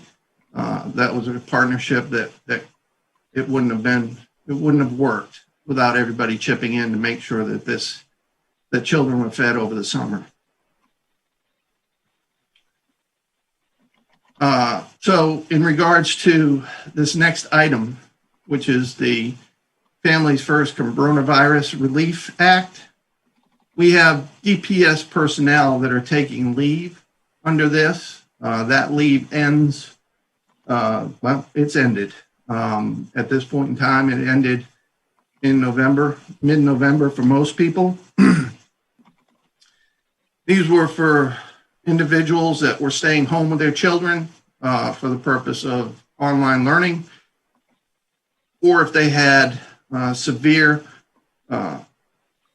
needs for the purpose of staying out of any operations. Many of these people were our custodians or some of our child nutrition workers, bus drivers, from that standpoint, that we had to pick up the cost of these additional expenses for their salaries, which is 66% of their salary through the fall of this year. This program was set up for businesses that would get tax credits at the end of the year. There was nothing in there about education other than they wanted us to provide it to our employees, which we did. In regards to the child nutrition program, that is a reason why we were able to charge some of those expenses back to PRC 125, is because we had these elevated expenses that we were receiving no money for at the end of the day. So from that standpoint, that relief has, for the most part, ended, not knowing if any additional passage of bills will resurrect this. But this is where we are today. We have to take care of our people. As you in Durham County do, we want to make sure that everybody is taken care of as long as we can. But there could come a time where we don't have that opportunity to continue personnel being out and not working for pay. So, and of course, we have a pandemic relief office that we have to report to every month and every quarter. They're tied to the coronavirus relief funds that we've gone through. We don't know in a lot of instances. There's a lot of not misinformation, but lack of information that's coming out of that office on the use of these funds. We work with the Department of Public Instruction and we get responses back. And again, it goes back to those targeting of funds and trying to expand the use of those funds to meet the school district needs. There wasn't a whole lot of discussion when those funds were being costed and provided to us on how we thought we needed to use them from that standpoint. If that was the case, we would have been able to utilize all the funds that they provided to us instead of having to try to use all the funds that they provided to us. So from that standpoint, it puts us at a lack of certainty in our expenditures because, again, they will be doing audits. And as I said, we're providing them information on a monthly and quarterly basis on our expenditures for these programs. The other big budget risk that we have is the anticipated local revenues. Fines and forfeitures, we cut them in half because we weren't really certain on how those were going to turn out this year. Usually with fines and forfeitures and late filing fees, we budget about $1.5 million. We took it down to $850,000 this year because of that uncertainty. If those dollars come in above our projection, we'll be in a better place to support all of our programs that we have in place and the expenditures that are still yet to come. So at this point, we have one of the questions that was asked previously was in regards to our fund balance. We used $3.8 million of our fund balance from that we could have put into fund balance, but we had to use $3.8 million to start the fiscal year, the school year, because of the appropriations and needs for additional expenditures above and beyond, as well as some of the state adjustments that were made for providing teachers salary increases, a step increase, but not providing any additional increases for other employees of the district, classified employees of the district. But we had to use that to offset some of our costs, which was about $800,000 that we didn't plan to use because we didn't think they'd provide any increases to our district personnel. So many of those things are on the table. We had to put 3.8 to support the offset of some of the learning centers because we knew there would be an additional cost there. Some of the fines and forfeitures to replace those dollars. In that regard, we just had to cover everything and anything we could think of as we move forward. As Dr. Mabinga mentioned earlier, we plan to have $8.3 million in fund balance. Again, I am talking about the future from that standpoint. We came to you with an initial budget request of $18 million. At the beginning, not knowing what the coronavirus was really going to do to us. We reduced it down to $6.2 million for the purpose of, $6.2 million for the purpose of giving you what our real needs were, knowing that we were going to have fines and forfeitures reduced, knowing that our revenues weren't going to come in for community ed, knowing that our child nutrition program needed to continue to be supported through the summer. With all those things, we came back to you for a request of $6.2 million, which you gave us $3.2 million for us to move forward with. We appreciate that because many districts may not have received any funding increase, but we were able to support a lot of things. But we did have to go into fund balance for the purpose of us ensuring that we were going to be able to sustain this year. And as I told the board when we did our budget resolution at the last meeting, that don't be surprised if we come back to you with additional requests to utilize fund balance. Again, we're only projecting of what we think our costs are going to be for this year. When we come back into school, that cost could explode on us. We haven't been in that position yet.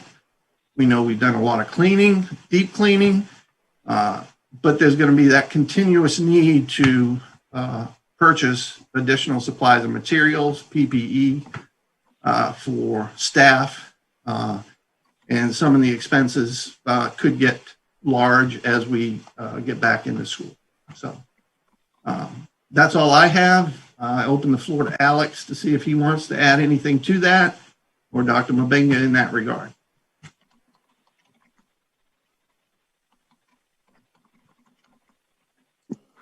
Paul, you covered really well, so I'm going to pass it back to Chairperson Armstead to continue with our conversations.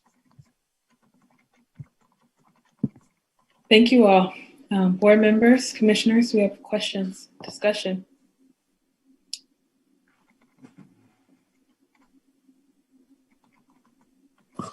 Chair Armstead, I have a few questions. Thank you, Paul. Really appreciate your really thorough explanation and just walking us through step by step all of the different funding sources and explaining all the issues around each of them. Very, very thorough. Related to the GPS learning centers, the additional 1.5 million you're projecting, is that in addition to what you took out from the fund balance? Because you said that you guys had used 3.8 million to start off the fiscal year. Is that on top of what was taken out for that? We'll be supporting the learning centers with some of the fund balance, as well as utilization of any savings that we occur from utilities, from vacant positions. Anything will be targeted to offset those overages that we're anticipating at this point in time. It's going to be tight. And one of the things I forgot to mention with that, in the blue section of the coronavirus funds, is we can't replace expenditures that we already had in our budget for the purpose of, if it was for mental health services or for any other expenditures that we already had planned in our budget. We couldn't use any of those. These were expenses above and beyond because of the severity of the timing and the needs of going online across the state. So that's another thing that's going to be looked at, that we can't supplant in their minds, those types of expenditures. So, but yeah, we took into account some of that. I'm not saying we're going to have enough for all of it. It all depends on when we open up and what our costs are going to really be as we move down the road. Okay. And the point that you made about, making sure that we stay up above 7,000 for the food and nutrition, for the nutrition program, I think that's really important that we all work together on that. I know that's people's jobs that are at stake. That really concerns me. Plus, we know that the need for food is there in the community, and this is just a really, really important resource. Because correct me, I think it's been that we've said that anybody under the age of 18 now is eligible for breakfast and lunch. Is that correct? Can you just clarify that, Paul? I'll turn that one to Dr. Monk. I don't know about anyone under. That's correct. That's correct. Okay. That's what I thought has been to our community. And so I know we've got our food security group that's working together on this, and a lot of county staff, but let's all keep this on our radar, because also the volunteer center, the Triangle Nonprofit and Volunteer Center has been really helping getting thousands of volunteers in the community who have signed up to help with food distribution. So please, let us know if you need help. This absolutely should be something that we all work together on. And then the part-time custodians that you mentioned, could you tell us a little bit more about that? And how is that being funded? And are those people being paid $15 an hour?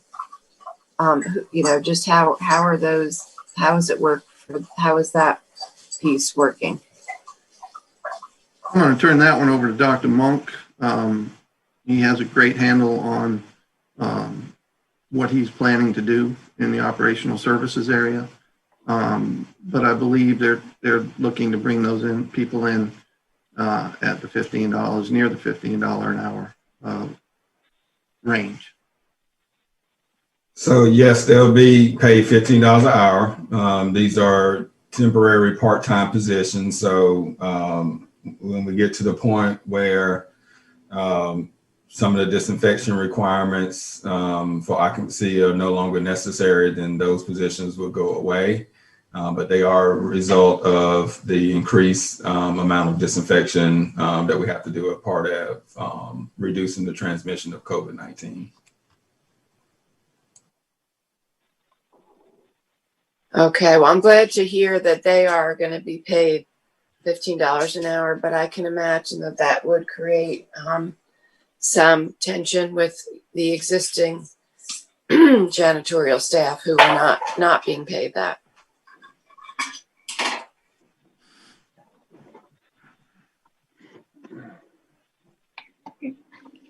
I think I saw your hand earlier, Alex Modesti. Did you have a comment that you wanted to add?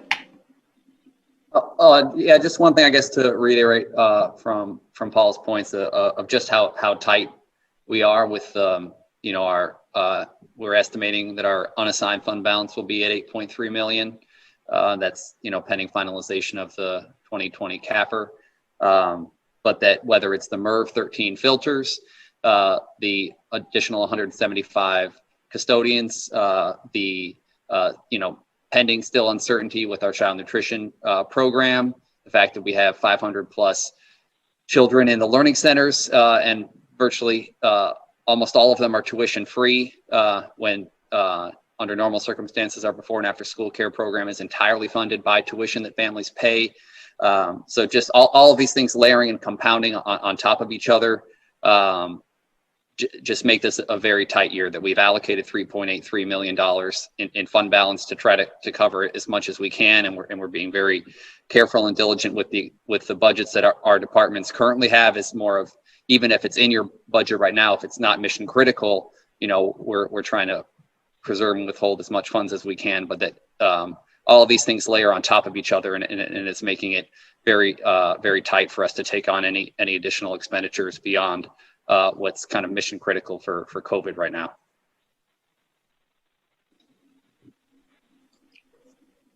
Commissioner Howerton.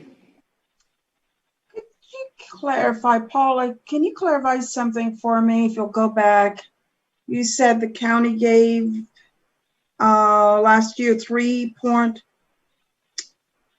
it 3.2 million? And I remember it being 5.2 million. Am I off on my figures that I could be? No, ma'am. You aren't off on the figures. The $6.2 million is what we needed for operating costs going in.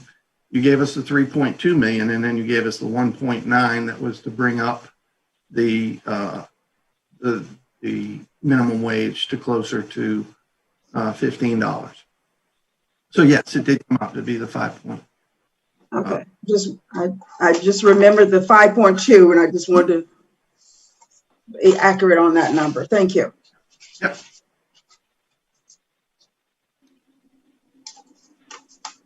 Ms. Byer. So I appreciate Paul and Alex giving such a detailed report on where we are and these tough times that we're in. I think it's actually kind of anxiety producing for our board, and I just want us to be really transparent about that. We have a whole lot of unknowns. We have a lot of unknowns with metrics in this area. We may come back to you and really ask you as overseers of the health department, you know, to dedicate contact tracers to our school district. See if you have extra nurses that could help with this reopening plan as we contemplate it on Thursday night for the first time, and then take some time to hear from our community what they really think would be necessary to reopen safely. One thing that I think that Paul and Alex didn't point out that causes me grief and nightmares is the connectivity issues that are costing us almost $2 million, I think, a year on hotspots for our students. They're so critical. They are so important that we couldn't be doing online schooling without it. But I've never thought of that as a school responsibility. I think of it as a community responsibility. So I look forward to ways that the city and the county are continuing to aggressively explore and lead in connectivity community-wide. We really need ways to continue partnerships on a lot of these issues. A lot of us had hopes, and I know you all did too, for the General Assembly to be more kind to public schools, to some changes in the General Assembly and, you know, the superintendent of public schools. That didn't happen this time. So I personally fear that there will be really tough budgets coming out of this General Assembly in the coming session. So Alex, I think I saw your hand. Y'all know more than I do. No, that's a very good point, and I guess it's worth reiterating that of the $11.9 million in federal CARES Act funding that we received, we've spent about $7 million again, and this was in our more detailed budget presentation at our last board meeting, but we spent about $7 million for that purchase of about 20,000 Chromebooks, a one-time purchase of 20,000, about 20,000 Chromebooks for our one-to-one initiative, and then we have about $2.6 million in costs budgeted for internet connectivity service for this year. But that coronavirus or the CARES Act money, the $11.9 million, is not recurring. So we'll have expended most of it, if not all, potentially with all the reopening costs by July of this year. We're not anticipating having much left, certainly not another $2.6 million for the connectivity costs. And then in addition to that, previously we were a 3-to-1 district because of the annual refresh IT costs, even just to be a 3-to-1 district. Now, if we're having to sustain 1-to-1 for COVID or for other reasons, that in and of itself brings, it's around a $2.5 million annual IT refresh cost just for student devices. So what we were able to, and we wouldn't have been able to do the 1-to-1 were it not for the CARES Act money, the $11.9 million. But that was a one-time influx that allowed us to get where we are. But it's not going to sustain the internet connectivity or the IT refresh costs for student devices. Paul? I just wanted to have one other thing that I wanted to mention. Earlier, Ms. Hagar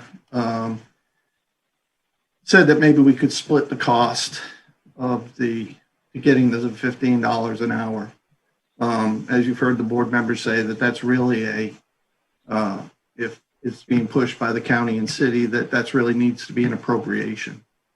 The second piece to that is it was also said to us 3 years ago when we jump-started our strategic plan, the county manager mentioned that we shouldn't be using fund balance for recurring costs because of where we need to be in this day and age.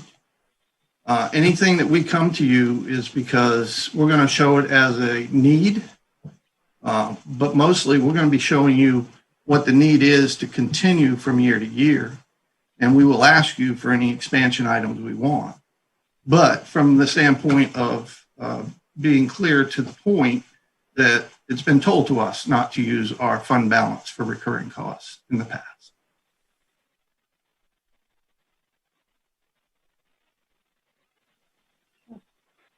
Thanks, Paul, for that reminder. I think, one of the things I'm hearing from all of our conversations and the budget conversation that we had earlier is that the cost of doing school is just going up. Every time, in the past, it was going up because there was additional costs for step increases on salaries, for healthcare and different things that the district was taking on that have been shifted to us from the state. And now we're also seeing with COVID, similar to you all, that we're having additional expenses. So continuing the internet connectivity for our students, making sure they have devices. We spent appropriated $800,000 for some HEPA filters that are, Dr. Monk can tell us, that increase the MERV rating. And we know that we're going to need to replace those because from what we've seen so far, even we have promising vaccines, COVID will not be gone next year. It will be a while before we fully eradicate this virus from our community and from our country. So I think, as we're preparing for 2021, 2022 school year, as we come and prepare that budget, please hear us when we say the cost of school is going up. We're concerned about what a budget might look like from a General Assembly. And so we're going to have more and more conversations about how our needs are going to go up. And I hope that we can still continue in this collaborative spirit that we have so far to be thinking about how we best support our students. Mr. Raven. I just had one question, and I think I was fortunate enough to be able to have seen this great budget presentation one time before. But when I'm looking at the Corona relief funds and I'm looking at 126 and 127, it just kind of dawned on me. I know we always kind of focus on the point that it says it's to buy Wi-Fi equipment and it can't be used for internet service. But I do know that we are working on a city-county fiber solution to help some areas. But I'm wondering, are we allowed to use that roughly, it looks like almost $237,000? Could we use those funds to actually purchase maybe like Wi-Fi extenders? Because even in the areas, maybe one place has a Wi-Fi center in a community center, but we're limited roughly on how many people we should actually have within that building. But if we could actually have extenders that could extend that Wi-Fi outside the facilities and allow for better usage and just using the outdoor airs, I'm wondering if we can use those funds in that way, because that's something that maybe we could kind of forecast where the bulk of our students are in certain areas and just be able to provide some outdoor, because it does say home and community, additional Wi-Fi services that's just going to use the eventual Wi-Fi service that will come to them at some point in time. So hopefully that's another avenue that may be available to us.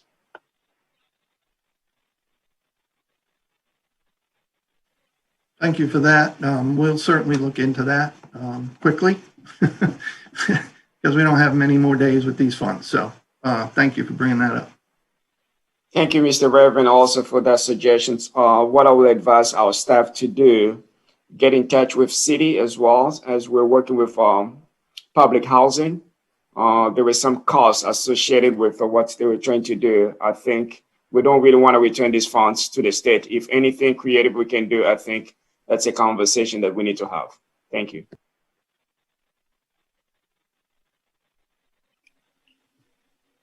Commissioner Jacobs. Yeah, I also just wanted to let school board members and staff know that we also are in the process of another study on digital access in the northern part of the county. And this is something that I've really championed. And I'm really glad we got it into our budget this year. Because we do have parts of the county, especially in the northern parts of the county, where people do not have broadband. And our IT director has told us that doing this study is the first step for us to tap into some of the now state funding for broadband. So you have to do the study first, and then you can apply for the funds. So just to let you know, big picture wise, this is something that we are working on and prioritizing. This is not a short-term thing, though. Obviously, it's a long-term thing. And I agree with what you said, Natalie, that, you know, today, digital access, it's a basic necessity, just like housing and water and electricity. You cannot function in today's society equitably without having access to broadband for, you know, education, for work, for healthcare, for social, you know, religious life. I mean, it is a basic necessity, and we all need to work together on that. I think two things. One is, I think this conversation just really hits home that our board, when we're looking at the ways, the money that we are spending right now related to COVID and things, you know, funding that is happening, expenses that are happening, we have to keep in mind the school's expenses and this priority of getting our kids back to school as much as possible. You know, we understand the concerns that there are about people's health and wellness, and then the concerns about learning loss, especially our special needs kids, our ESL kids, and just weighing all those factors that are happening right now, and doing whatever we can to support whatever decision that you all make as a school board, the decision that you all will make.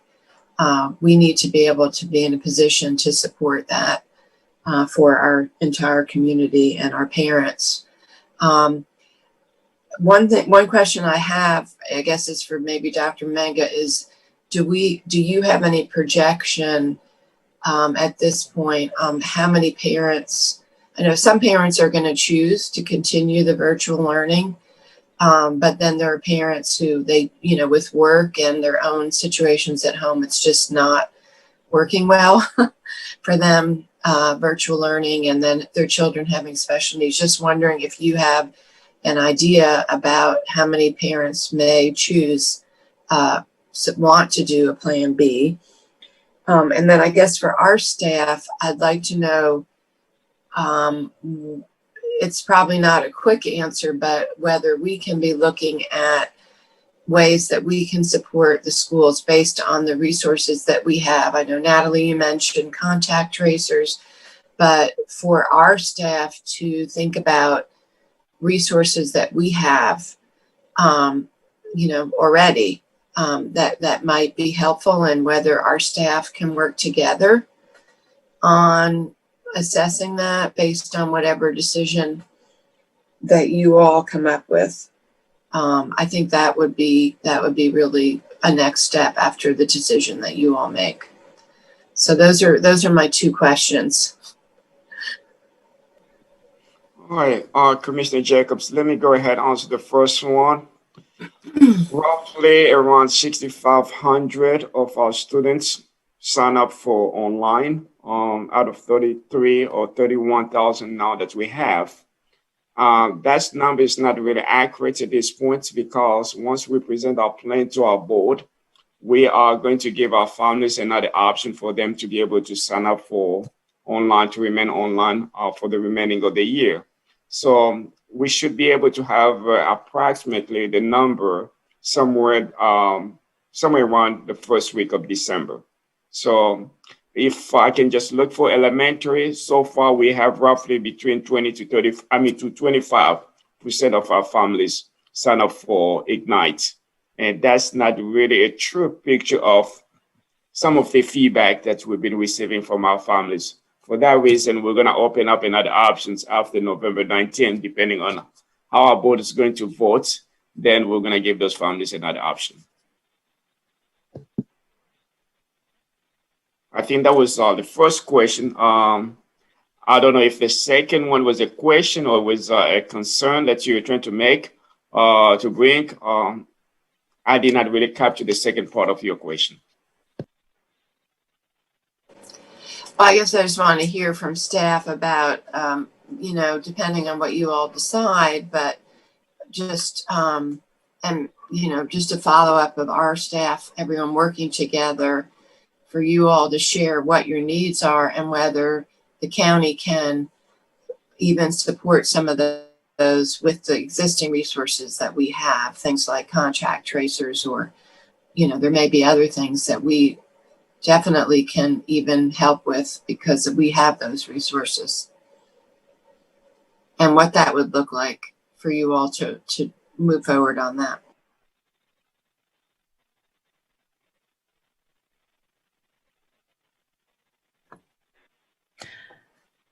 This is Claudia. I will defer to my colleagues as well, but as you know, we're always willing and able to assist as needed. I know our public health has such a wide range of areas that they've been helping, and others in the county have as well. So we will continue that effort. And again, some of my other colleagues will weigh in. And I know we're in similar situations with looking at what happens once the CARES funding leaves. I know that's a big side that's happening across the country for local governments as well as public school systems. And it will take all of us partnering together to make sure we get to those next phases of making sure the community remains intact as we work through things.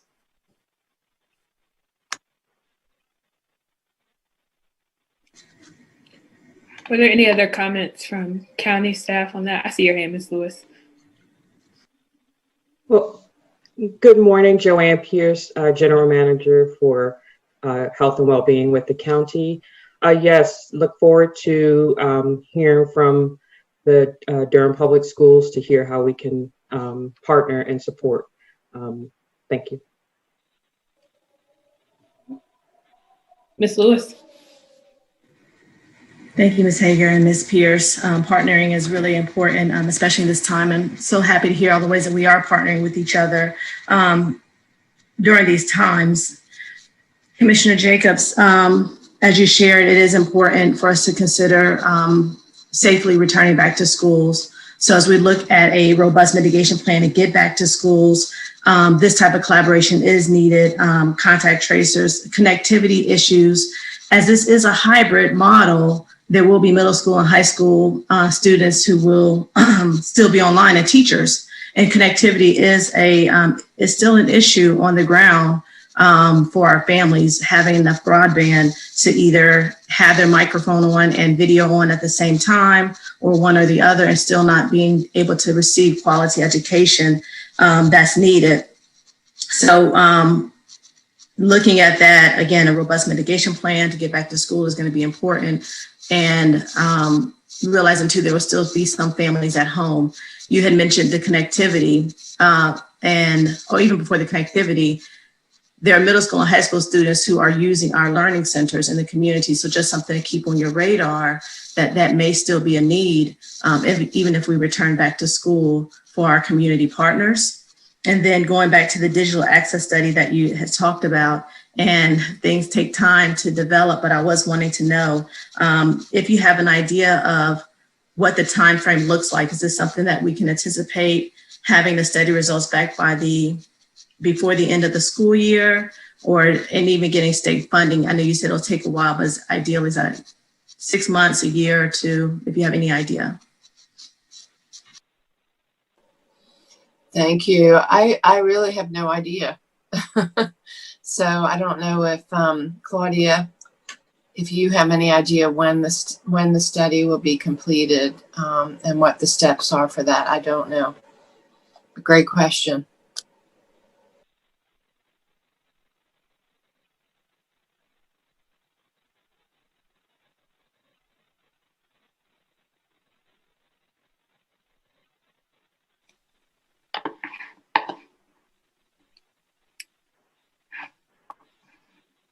Don't see Ms. Well, Claudia is a parent who is dealing with middle school herself.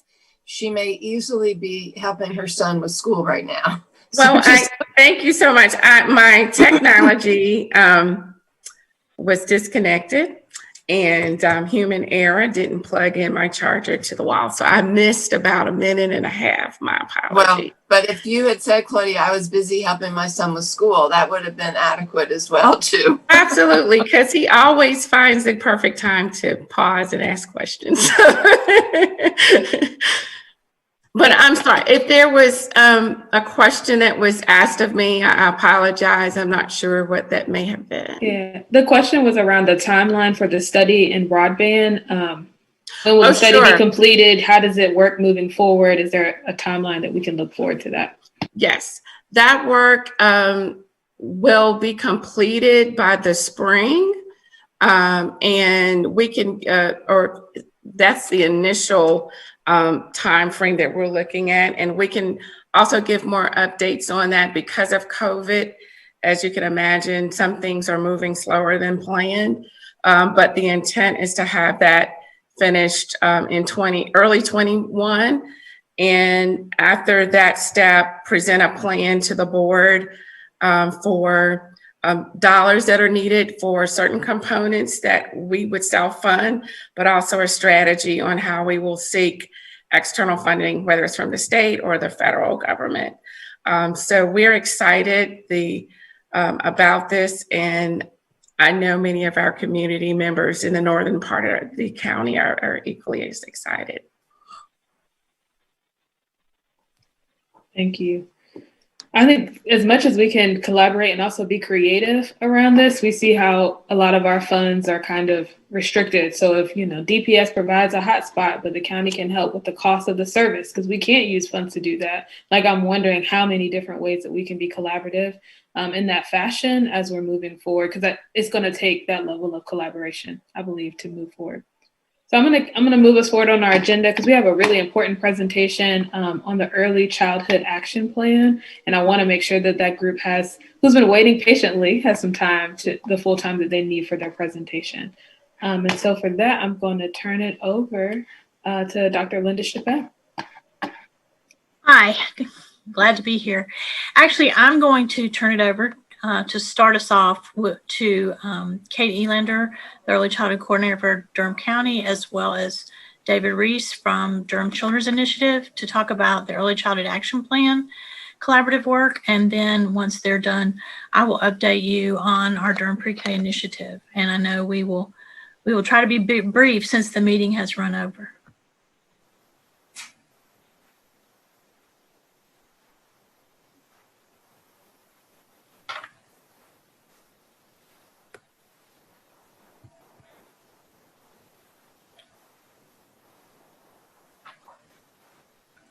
Linda, I can go ahead and start, but I'm wondering if Kate can. There we go.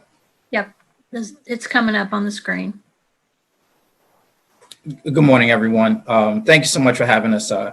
Today is an opportunity for us to provide an update on the Early Childhood Action Plan, the planning that the Durham Children's Initiative is managing with the support and the collaboration of many partners across Durham. Let me give you some context. About 1.5 years ago, we invited Governor Cooper to come spend some time back in Durham, hear some of the work that was happening back within the DCI ecosystem, as well as broader Durham early childhood sort of sphere of work. As you can imagine, he was impressed. He says he always loves to come to Durham. He's impressed with the work that we continue to do. And so he said this is one of his best meetings that he had that week. What he talked about in particular was his Early Childhood Action Plan. And as you know, the governor's created an Early Childhood Action Plan throughout the state of North Carolina. Durham has this opportunity to be the first county, and this is the goal, for us to be the first county to actually create a comprehensive Early Childhood Action Plan as we think about supporting young children from birth through age 8. Today, we're going to highlight some key updates. Welcome any questions at the end. Given the time, we can maybe follow up sometime after the meeting. Next slide, please.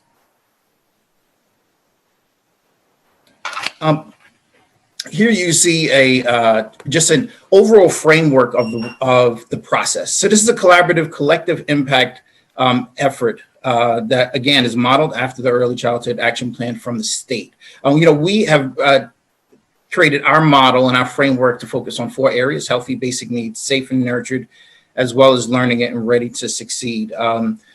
There's a goal to have a tremendous level of involvement from the broader community. In addition to that, we're simultaneously working on building a braided funding strategy to weave public and private philanthropic resources to support the implementation. As we began this process, this was led and supported by the county and by the county commissioners. And so, commissioners, thank you so much for your continued support and guidance and leadership.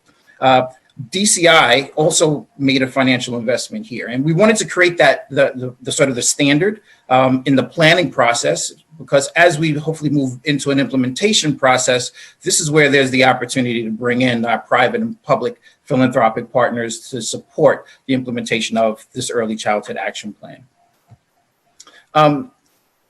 Next slide, please. This is my favorite slide right here. What you see now are, you see the plan itself, but then I want you to really take a look at all of the different participants that are working in the four work group areas.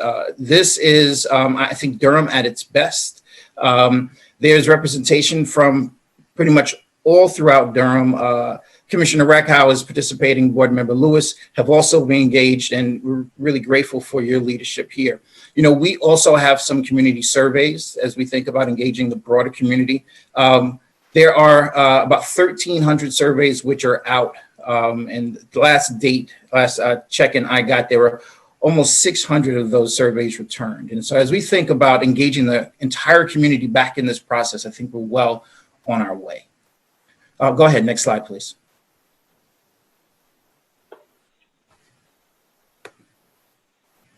Hey everyone, can you hear me? Yep. Can I just get a thumbs up? Yes, okay, sorry earlier I wasn't, I was on mute on my phone and not on the computer. Anyway, I figured it out.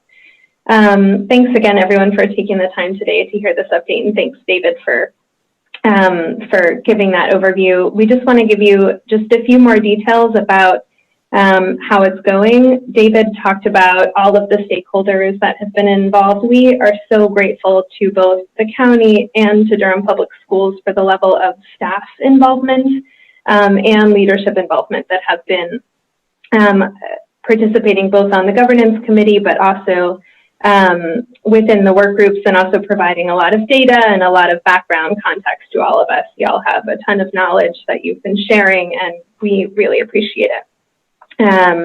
David also mentioned a few of the different ways that we've been bringing community perspectives into the work. We have funding for community participants on the work groups, and also funding for community leaders to lead focus groups once we have done some analysis of the results. We actually have updated numbers. There are almost 750 surveys have been returned. So we look forward to sharing some more of that data with you all. Some of you will hear it directly on the work groups, but we're also happy to follow up. But we just have been impressed with the level of engagement, both from nonprofit agencies, institutions, and community members and parents. Doing a strategic planning process during a pandemic is not an easy feat, but I know you all know that nothing is an easy feat in a pandemic. So thanks again to everyone who's been engaged. If you could share the next slide, please. So just wanted to share with you a few things that have happened so far.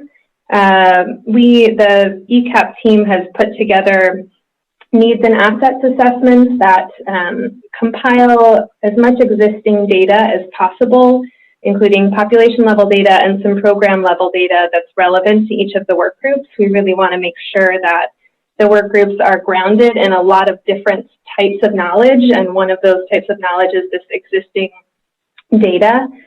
We also have been using a Jamboard tool and some other online tools to gather perspectives throughout all of the work group meetings. So we've been able to pull in kind of community perceptions of community strengths and needs into the process as well. The work groups are reviewing those, have reviewed those needs and assets assessments, the parent survey data, and they are also going to be reviewing recommendations that have already come in from a bunch of both local, state, and national reports that are relevant to the Early Childhood Action Plan goals. So again, we also want to make sure that we're not reinventing the wheel. Certainly, I think we could all agree that there are probably some gaps that have not been addressed. So we are going to be incorporating lived experience and expertise into the process as well, but we also want to bring existing recommendations from really strong planning processes that have already happened in our community and at the state level into this process. If you could share the next slide, please. This is an example from the Learning and Ready to Succeed work group, who many of both school board and school staff have been engaged on this particular work group. These are the types of reports and planning processes that we're gleaning recommendations from, in addition to recommendations from the community and from parents. So I'll just say that in this process, something that feels very important to me as Durham's early childhood coordinator, many of the stakeholders are lifting up some root cause issues, both poverty and lack of family economic security and also systemic racism. And I think it can be hard to consider how to address those within the scope of an early childhood related planning process. But I think I'm excited that people are considering those things as well, because if we continue to just try to work around them, I don't think we're going to see the type of progress we want to see in our community. So the last couple of things I'll say are just that the work groups will be delivering some high-level recommendations to the Board of County Commissioners in February or March, and then a final plan across the 4 work groups, an action plan that is detailed about what strategies and when and how we might fund it will come to the community in June. So that is where we are, and I think we might have 2 options. We could take a couple questions now, but I also would love for Linda Chappelle to be able to share a Durham pre-K update. So I'm not sure on time. We're happy to answer questions after the meeting or a few now based on Chair Jacobs and Chair Umstead, your thoughts on time. We can take maybe a few questions if folks have some. I want to thank you all for this detailed work that you're doing. And like you said, managing this project in the midst of dealing with the pandemic. And so I think it's so important as we deal with the immediate needs, so we also continue to still think about the long-term and future, because we know how important pre-K is for our community. Do we have any questions? Take any quick questions from commissioners or school board members?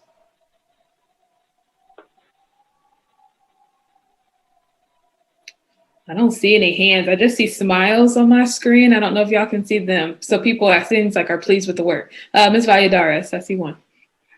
Yeah, just really excited about this work. I think, it's been, just remembering the conversations going back a couple of years about these initiatives and, also the setup and framework with having.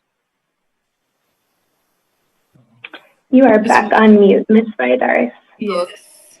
Sorry. Thinking about the collaborations between like the city, DPS, Head Start, all these different entities, and conversations back in the day were about how to get the feedback that this work group is doing, that this action plan is gonna get us, right? How to make sure that everybody has access to universal pre-K, and how to address some of the social situations. So one of the things is I appreciate board member Javania Lewis being on this task force, and knowing that you guys are having representation. I did submit some names of parents, and they're super excited to be a part of this.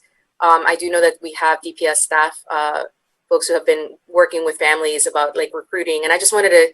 I know that this is there are going to be more updates down the line, but I just wanted to hear from you all how.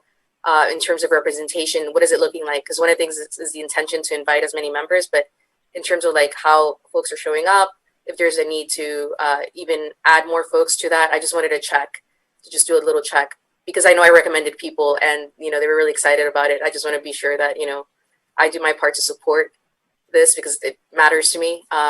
a lot, and just hearing from you all how representation and engagement is going. Thank you so much, Ms. Valladares. A few of the folks you've recommended are engaged on the work groups, and I'll actually turn it over to Bonnie DeLon, who is the rock star manager of the Early Childhood Action Planning process for DCI. She may be able to speak a little bit more specifically about how it's going with regard to representation on work groups right now. Thanks, Kate, and thanks for the question, Ms. Valladares, and for your recommendations of folks and just your enthusiasm for this as well. Yes, we have community members, including the folks you recommended, participating on work groups at this time, and also figuring out interpretation and translation and just making sure we have everything accessible for folks. And right now as well, we are gathering all these parent surveys that are coming in and identifying where there are gaps as well. It is still open, so we are doing targeted pushes to make sure we get as much parent feedback as possible. However, recognizing that we want culturally appropriate, authentic methods of community engagement, and surveys also have their limitations. So we are moving into focus groups as well and trying to have to meet parents where they're at and to have trusted community leaders leading in that kind of research and in those spaces. So we have a couple planning meetings actually coming up this week, and community members who are participating in work groups will be helping advise as we move into next steps. But it's a continual process, and would love your thought partnership in that as well. One thing I'll just add too is that there's sort of two phases to this process. The phase right now is working toward generating some high-level recommendations. And then in the action planning phase, I think we're envisioning that we'll be bringing together smaller, more targeted groups of people to work on the action plan around the specific recommendations that have been lifted up from this part of the process. And that will be another opportunity to pull in parents and community representatives who have energy around specific pieces of this process as well. Commissioner Jacobs.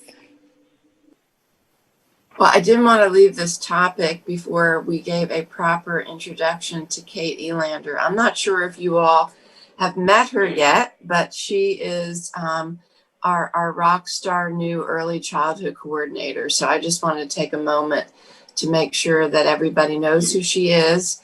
And at our next meeting, we will introduce also our also wonderful new ACES and resilience coordinator, Jess Busquet. These hires have been huge priorities of our board. I'm really, really proud of the work that our board has done over the last 4 years to invest in systemic approaches, integrated systemic approaches to issues like racial equity and economic disparities. And so that's why we have invested in Kate and in Jess, because we've got to look at what we're doing across the board in our community. And so I guess one question I have is, I don't know if the school board has seen the early childhood action plan that came out of the state. Kate, if I could ask you as a follow-up, if you could send email to the school board, the statewide early childhood action plan that we are basing our plan on. And then there was also an assessment done county by county about where each county was related to the plan. And I just think it's important for you all to have that, because Durham, we are trying to be the first county in the state to have a state level early childhood action plan. That is our goal. And this work will help Durham Public Schools, because, when children can start school, ready to learn socially, emotionally, health-wise, literacy-wise, it is going to make the job of Durham Public School teachers a whole lot easier. So that's our goal, to support all of you. So I just wanted to share that as a follow-up. We can provide that to you all. Thanks. Thank you. And I really see that as we're investing in the lives of our children in our community, right, in this work. So thank you all so much for the presentation. both of our boards have committed to pre-K. And so if there are any ways that we can be a support, please do not hesitate to reach out because it's so important that this work continues to move forward. Every time we talk about new construction for our elementary schools, I ask, is there going to be pre-K classrooms in this school? And they will be in elementary school C and elementary school F. So thank you all for this commitment. And I would say Commissioner Reckhow is not here with us this morning, but I want to thank her too for her commitment and the work that she's done to move this forward. So I'm going to go ahead. We're going to start to wrap up. Thank you all for that presentation. Chair Umstead, I'm so sorry to interrupt you. I just wanted to, speaking of pre-K, if there is time, I would love to give Linda Chappelle an opportunity to share a quick update about the current state of Durham pre-K. We've kind of took a break in the middle for questions on ECAP, but there are a couple slides that are in that same deck that was just shared, if there's time. Dr. Chappelle, take us away. I'll be super brief. If you can pull up the slide, that would be great. But while that's happening, I'll remind you that our overall goal in Durham is to improve quality and access for children. You can go to the next slide. To public 4-year-old services. And just to let you know, I'll remind you that in Durham, we have a high quality program with low teacher-child ratios, enriched resources, and a learning environment that provides teachers with the opportunity to collaborate and plan. I want to share with you that, of course, the pandemic has impacted the program. However, the program is serving children both in person as well as at private sites. The private sites are both virtual and in person, and the public schools are all virtual as well as Head Start. So as you move into your new services, obviously, if that's approved by the board, that will change a little bit, but we do have preschool children attending classes in our private classrooms. The teachers and other early educators are to be commended for their commitment and their adaptability and resilience during the pandemic. We are prioritizing the quality improvement aspect of the program, even though everything has shifted to virtual services. We provide regular coaching and professional development with an emphasis on instructional strategies that promote cultural competence and social emotional learning. And obviously right now, during the pandemic, those things are critical, as certainly they always are. But these services are continuing, and Durham Public Schools preschool programs are participating in some parts of those services. You can go to the next slide. Just to update you on where we are this year, remember that Durham Pre-K is a collaborative program, and what I'm reporting to you today is just the part that our local dollars are paying for. We have a braided service model that completely integrates and embeds services across our local dollars for Durham Pre-K, our NC Pre-K dollars from the state, our Smart Start dollars, excuse me, our Smart Start dollars for NC Pre-K, as well as Title I and Head Start. So we have a fully integrated program with braided funding. However, we're reporting right now on our local dollars because numbers will be available a little bit later in the year for the full pre-K picture. But in our private programs, these funds that are shown here do not include those dollars that go directly to the Durham Public School budget. Durham Pre-K pays the school district some funding, but the majority of dollars come into the Durham Public School budget directly. But just to let you know, right now, a key component of the program is braiding those resources with the state NC Pre-K funds. And we do hope, even though the election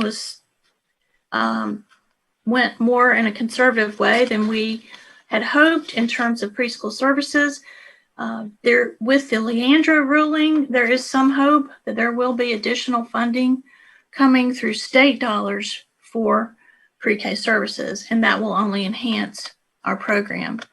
You can go to the next slide. So just to, obviously I'm being really quick, and if you have any specific questions, you can feel free to contact me afterwards, but our local dollars this year are supporting 441 seats, and our of those seats, 136 are fully funded by local dollars, which represents an investment of $1,250 per month per child. Our student enrollment as of October 10th was that 60% of the children we are serving are African American, 22% identify as Latinx, and the other race and ethnicities represent 18% of our enrollment. You know, truly a critical component of this really ambitious local initiative is the implementation of preschool classrooms across diverse settings. And right now, that's particularly important because some of our smaller settings in private childcare are able to serve children in person and maintain the health and safety standards, although the costs have certainly gone up. There's so many competing financial needs due to the pandemic. We were not able to expand our services this year as we had originally planned, but we were able to maintain the majority of activities. You can move to the next slide. And just lastly, I wanted to show you right now, you know, we are serving children across the income spectrum. If you'll remember, many of the funded programs, other than our local dollars, have financial restrictions. They have income caps. Durham Pre-K is a universal initiative, and our goal is to serve all children. We do implement a sliding scale fee at 400% of federal poverty. However, those parent fees are waived right now during the pandemic, just as you at Durham Public Schools have waived your fees. We know that those children that are living in lower income households are often left behind, furthering inequality and really setting the stage for the achievement gap that persists through high school. We really want to continue to address meeting the broad needs of the community, and we focus very closely on leveraging dollars to bring in as many out of local dollar resources as possible. We really believe strongly that the access to high quality pre-K is a major equity issue, and we are working hard to build a system in Durham to provide the high quality preschool education on a really large scale. So much of our work is system building and collaboration, and as you've talked about throughout this meeting, that collaboration is critical and takes a lot of work to build systems and a framework for it. And we appreciate Durham Public Schools' commitment to expanding preschool over time, and we continue to work with your teams to help support that initiative. So thanks for the time today. If you have additional questions, you know, I'm happy to answer them offline, or, you know, we can follow up in a future meeting. Ms. Byer. You're still on mute. Took a minute there. Sorry, I had a weird pop-up. I just want to thank Dr. Chappelle and Ms. Erlander, and just be so excited that it took so long to get here, and we're on the path for growth. And I hope that perhaps we could dream of some federal grant money coming for local initiatives like this, and that Durham could be poised with our county and DPS grant writers to be ready to jump on that if that happens with the Biden administration quickly, and just exponentially grow these programs in this community, because we're ready for that. We just need the funding. Thank y'all so much. Thank you all for that presentation. Pre-K has been a consistent agenda item for us, so we'll look forward to an update in February about these initiatives. I see hand claps and lots of celebrations on the screen. So for anyone watching, so you can see all of that celebration that's going on. This is such important work. So the next item on our agenda is to look at our Board of Education and County Commissioner meeting schedule for next year, for 2021. We'll be here very soon. We have 4 meetings that are quarterly throughout the year. Does any hesitations to this or objections to this schedule?